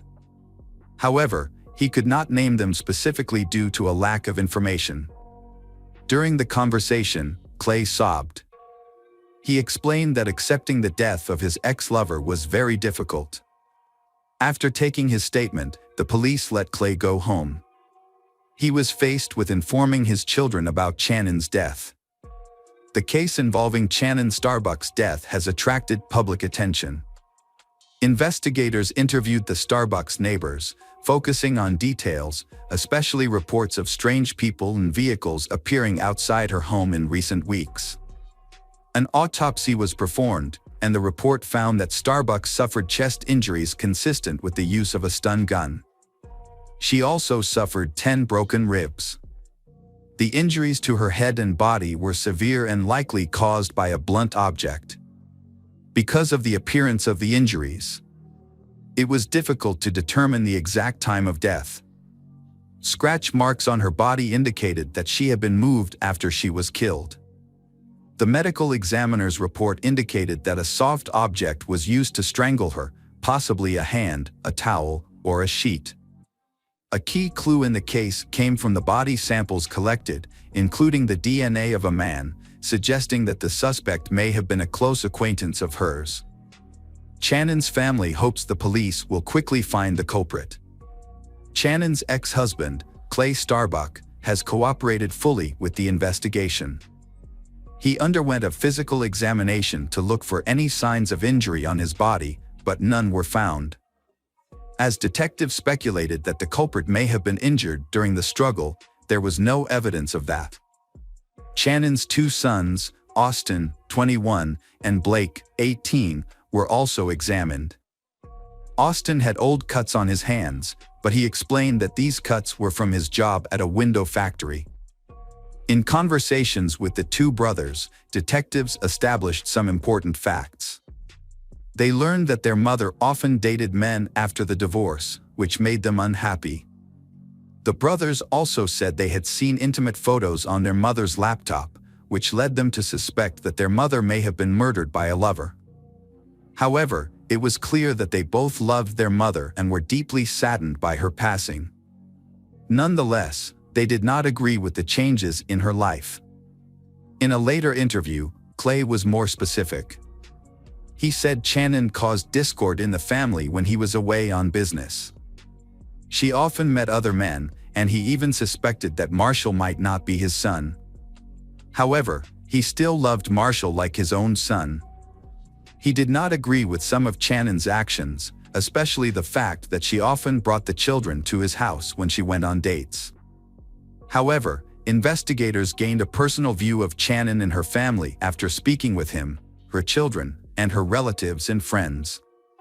After the investigation, detectives had a complete picture of Channon in her life. The kindness and concern of those who attended Channon's funeral on December 10, 2011, showed that she was an intelligent and sincere person. She was buried in a cemetery in Orlando. Investigators quickly searched for the killer after the incident attracted public attention. The suspect at that time was her ex-husband, Clay Starbuck. Police needed to verify his alibi to eliminate him as a suspect. When the first fingerprint results came back, detectives discovered that the fingerprints did not match any at the scene. Therefore, the police needed to gather more information about Clay Starbuck. They also took samples from his cell phone, laptop, and personal diary. At the same time, they also considered the possibility that other people were involved in the murder. After a thorough examination of Starbuck's cell phone, detectives added several names to the suspect list. One of them was someone Channon had connected with through a dating site. They discovered that a man named Tom Walker had scheduled a date with Channon on December 5th, a few hours before her death. They also discovered that Tom and Channon had been chatting openly and exchanging photos. Tom had asked Channon to pose for a photo with an adult toy, but she refused. Interestingly, Channon's body was later found in the exact pose Tom had mentioned. Tom was found within an hour and immediately became a suspect. He explained his activities on the day of Channon's death, which was confirmed by coworkers and surveillance cameras. John Wilson then scheduled a date with Channon on December 1st. It was clear from their correspondence that he was not looking for a serious relationship. However, the truth is that John Wilson used a fake name. His real name is John Kinlawn, who works in a completely different field and is married, so he had to keep it a secret. On the day of the incident, John Kinlawn postponed his morning meeting with Channon until later, citing a headache. In the end, the appointment did not take place. After his DNA sample was taken, he was released. His alibi was confirmed, even though his deception was revealed to his family. The investigation continued, and investigators uncovered some important evidence. When they searched Shannon's phone, they asked the carrier for more information and discovered something significant. At 9:18 a.m. on December 1st, a 911 call was made from Shannon's phone, but someone had deleted it from the call history. Thanks to a request from emergency services, investigators were able to retrieve the call. However, the call contained only crying and other noises before it was abruptly cut off. Investigators also discovered that after the initial call was unsuccessful, emergency services attempted to call back, but the call went to voicemail. GPS data from Shannon's cell phone pinpointed her location at home on the day of her death. Notably, these events occurred after she dropped her children off at school and returned home. Therefore, the messages sent a few hours later could not have been from her. The perpetrator was trying to confuse the investigation. Additionally, this person had a close relationship with the Starbuck family. For example, he used a nickname for their youngest son in his correspondence. Upon closer examination of the information, Clay's statements became even more suspicious. He had a motive to end his ex-wife's life because he could not accept the reality of the divorce. Moreover, he had the perfect opportunity to do this because he knew her daily routine. To clarify the suspicion, the authorities decided to track Clay's car route again, this time using street surveillance camera recordings. The results showed that Clay's car was not broken down as he had claimed. Simultaneously, the results of a second DNA analysis from Shannon's body matched exactly with Clay's sample. On the morning of December 1st, Clay sent a text message to his ex-wife, asking her to take the kids to school and saying that his car had broken down. While she was away, he entered her home and waited. During this time, he accessed her laptop and found personal correspondence that made him jealous and angry. When Shannon returned home, a heated argument ensued that ended in violence. This explains why she was found in an unusual position. This may have been an act of revenge for her newly gained freedom. Clay then stayed at the house and impersonated Shannon in text messages. It seems that he had long intended to harm his ex-wife. The words of a friend of Shannon's took on new meaning for detectives. In one conversation, the friend mentioned that Clay and Shannon's relationship was not normal. Shannon confessed that she was fed up with Clay's constant control and criticism. She was afraid of divorce because she feared that he might one day hurt her. Between June and November 2011, Shannon contacted the police several times, accusing her ex-husband of stalking her. She felt unsafe even in her own home and therefore did not trust anyone with a key. She eventually managed to obtain a restraining order against Clay, so their communication was limited to text messages. A careful examination of Shannon's diary makes it clear that she was not only afraid of her ex-husband but also believed that he was turning the children against her. Clay fabricated lewd stories and portrayed her as promiscuous. The children's reaction to their father's arrest on February 6, 2012, is therefore not surprising. They refused to believe his involvement. The children were unfazed by the fact that a tracking program was found on Shannon's laptop and a hard drive labeled Shannon's desktop was found in Clay's home, along with printed correspondence. The older children doubted the authenticity of the DNA analysis, believing that the accusations against their father were unfounded and that the case was fabricated. However, the views of law enforcement and other relatives were different. The prosecution was convinced of Clay's guilt, relying on a large amount of physical and testimonial evidence. In June 2013, justice prevailed, and Clay Starbuck was convicted of first-degree murder with aggravating circumstances and disrespect for human remains. He was sentenced to life in prison without the possibility of parole. In 2015, Clay's attorney filed an appeal of the sentence, but it was denied. To this day, Clay remains behind bars at the Airway Heights Correctional Facility in Spokane County. Shannon's loved ones mourn her sudden passing, but their hearts are even more broken by the thought that her children sided with their father. He was so obsessed with his ex-wife that, in his quest for revenge, he forgot the consequences, leaving his children orphaned. Hello again, true crime fans. We've got another mysterious case to explore. The case of Isla Reynolds. Isla Reynolds was born on April 4, 2010 in Waterville, Maine, USA. She is a beautiful girl with blonde hair, blue eyes, and a cute smile. Her parents, Trista Reynolds and Justin DiPietro, had a brief relationship in the summer of 2009, which resulted in Trista becoming pregnant. However, Justin suspected that he was not the father of the child. When Trista gave birth to Isla, Justin took a paternity test in July 2010, which confirmed that Isla was his daughter. As a result, he was ordered by Child Protective Services to pay child support in December of that year. Trista and Justin agreed that Isla would be raised by Trista. Trista and her daughter live in Portland. It wasn't until mid-2011, after Isla's first birthday, that Justin began visiting her. He lived an hour and a half away, and Justin would visit Isla during the day. Trista and Justin agreed that Justin could take Isla out, but not stay overnight. After a while, Trista got a new boyfriend, Raymond. Trista became pregnant, and in 2011, the family welcomed a new member. Trista would raise both children. Everything changed on October 13, 2011, when Trista met with Child Protective Services. The details of the complaint that led to the meeting remain unclear, but it is known that Trista had a substance abuse problem.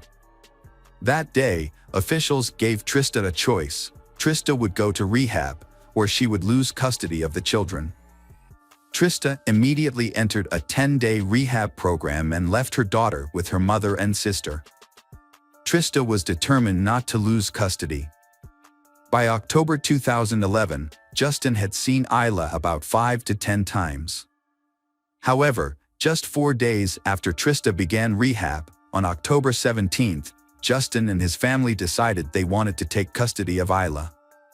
Justin's mother, Phoebe DiPietro, contacted Child Protective Services and was approved to adopt Isla. Child Protective Services quickly notified Trista's relatives of their decision. After being granted permission, Justin and his family picked up Isla but did not know her exact address. Child Protective officials provided the location through police officer Charles Weaver, who accompanied Justin and Justin's mother Phoebe to the home of Isla's aunt, Jessica. Justin's mother Phoebe waited in the car while Justin and the police entered the house to pick up Isla. A tense situation occurred. Isla's mother Jessica begged the police not to take Isla away and warned that she would not hand over the child to anyone. The police observed that Isla was very happy, constantly laughing and playing. However, when Justin appeared, Isla began to cry and tried to move away from him. Despite this, the police officer still handed the child over to Justin. When Isla was handed over to Justin, she struggled and screamed. She even tried to bite the officer. Child Protective Services supervisor Charles was told by the officer that Isla hated her father and that they could not give the child to Justin. But Charles said that it was not his decision. He was just there to carry out Child Services orders. For Justin to have formal custody of Isla, he would have to get the consent of Isla's mother, Trista, or go through a court process to have the child approved by a judge. In this case, there was no agreement or court process. Instead, the Child Protective Services supervisor's decision to place the child was valid. Child Protective Services supervisor Charles gave custody of Isla to Justin. He then took Isla to the house in Waterville where he lived with his 47-year-old mother, Phoebe, his 24-year-old sister, Alicia, and Elisha's daughter, Gabriella. Justin, 25, lived in a large room in the partially finished basement, while the rest of the family lived upstairs. During this time, Trista called Justin every day to talk to Isla. On October 20, 2011, while Trista was in treatment, a meeting was held to discuss Isla's case. Attendees included Child Protective Services, 2 doctors, Trista and her sister Jessica, and their attorneys. Justin also attended the meeting by phone. The meeting resulted in an agreement that Isla would be returned to her mother on October 22, 2011, immediately after Trista completed her drug treatment program. In addition, Justin agreed to take Isla to the treatment center on the 21st to visit her mother. Initially, things went well for Trista. However, the decision was reversed. In her desperation to get her daughter back, Trista called Child Protective Services several times to ask them to help enforce the agreement. Unable to reach them, Trista attempted to negotiate with Justin to reach a temporary agreement. Under the agreement, Justin would continue to care for Isla and Trista would be allowed regular visits. On November 12, 2011, Justin took Isla to the emergency room. After a doctor examined her, they determined that Isla had a fractured elbow. According to Justin, the accident occurred the night before, November 11th. It was raining at the time and Justin believed that he had slipped and fallen on her while holding her on the porch. Initially, Justin thought that she was not seriously injured because although she was crying, she seemed fine. However, it was not until the next morning that Justin noticed that Isla had injured her hand, so he took her to the hospital. By the following Monday, the orthopedist concluded that surgery was not necessary and that Isla's injury would heal on its own. A week later, on November 26, during Isla's 3rd visit, the specialist said that Isla's condition was improving and that she was slowly recovering. Trista was at the hospital to monitor her daughter's health. Never thought that this would be the last time Trista would hold her daughter in her arms. From that moment on, things went from bad to worse. Tired of fighting over custody, visitation rights, and even the right to talk to her on the phone, Trista filed a lawsuit to gain custody of her daughter. On December 15, 2011, Trista filed a lawsuit for custody of Isla. Custody of Isla was awarded to her just 2 days later on Saturday, December 17. Justin called the police in the morning to report Isla missing from his mother's house, where he was staying with his girlfriend Courtney Roberts and sister Alicia. Justin assured them that the police had put Isla to bed the night before and that when they woke up, Isla had disappeared early that morning. Trista travels to a coastal town in Maine to visit her boyfriend Raymond. She falls asleep on the couch while Raymond's father, Robert, drives. When Robert received a call from Trista's father informing him that Isla was missing, Robert was shocked and found a suitable place to stop the car and wake Trista. Trista was still sleepy, but when she heard her father's voice herself, she began to understand that she had no idea where her daughter was. In desperation, Trista changed direction to look for Isla. The trip to the police station lasted an hour, but for Trista, it felt like a century. She called Justin several times to find out what had happened, but there was no response. When they got to the police station, both Trista and her father-in-law Robert gave statements. After about 30 minutes, Trista's father arrived at the police station with them, angry and upset. Justin called 911 on Saturday morning at 8:49 to report Isla missing. He said he last saw Isla the night before at 10 p.m., when his sister Alicia checked on Isla before going to bed. However, when they woke up the next morning, they discovered that Isla had disappeared from her crib. Justin suspected that an unknown intruder had taken Isla. News of Isla's disappearance quickly spread to the police. The sheriff told the media that the case was being actively investigated and their goal was to find Isla at all costs. Police continued to search the house for more clues. On Sunday, December 18th, police dogs were deployed and searched the area around the house where Isla was. Trista's house also underwent a thorough search. On Monday, December 19th, the FBI requested assistance in the search. By this time, 75 people from various agencies were involved in the search. the state police had seized 2 vehicles. One was a 1996 Ford Explorer, owned by Justin, and the other was a silver car, owned by Justin's girlfriend Courtney, who was also present on the night of the disappearance. On Wednesday evening, Justin made his first statement to the media. He was calm and claimed he did not know what happened to Isla. Justin also said that he and his family would support the investigation and do everything possible to find Isla. Justin said that Trista had agreed to let him raise the child. Justin also said that Trista was incapable of caring for Isla.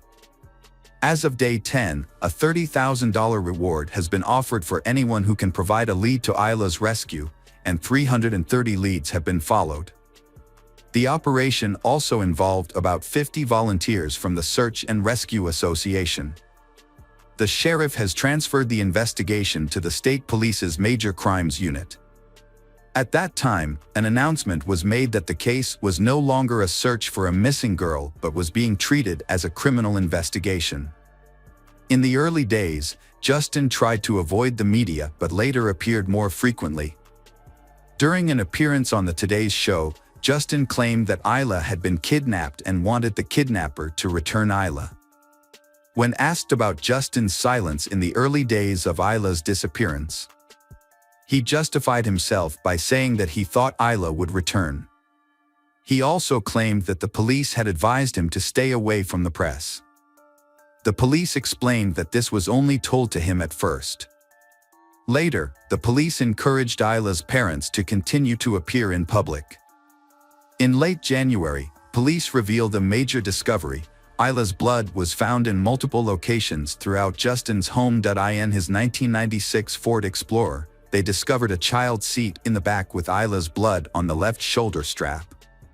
In Isla's bedroom, police found blood on some of Isla's princess pink sneakers on the floor next to the crib, as well as on the doll's face and arms. This suggests that Isla may have tried to clean the blood from her mouth with her toy. Additionally, a blood stain was found on the living room sofa. Most of the blood stains were concentrated in the basement. A pool of Isla's blood stained the center of the mattress that Justin shared with Courtney. Justin's sneakers were also found with Isla's blood on them. Police also discovered blood splatters on the cement floor around the bed and on the walls. These splatters matched Isla's height.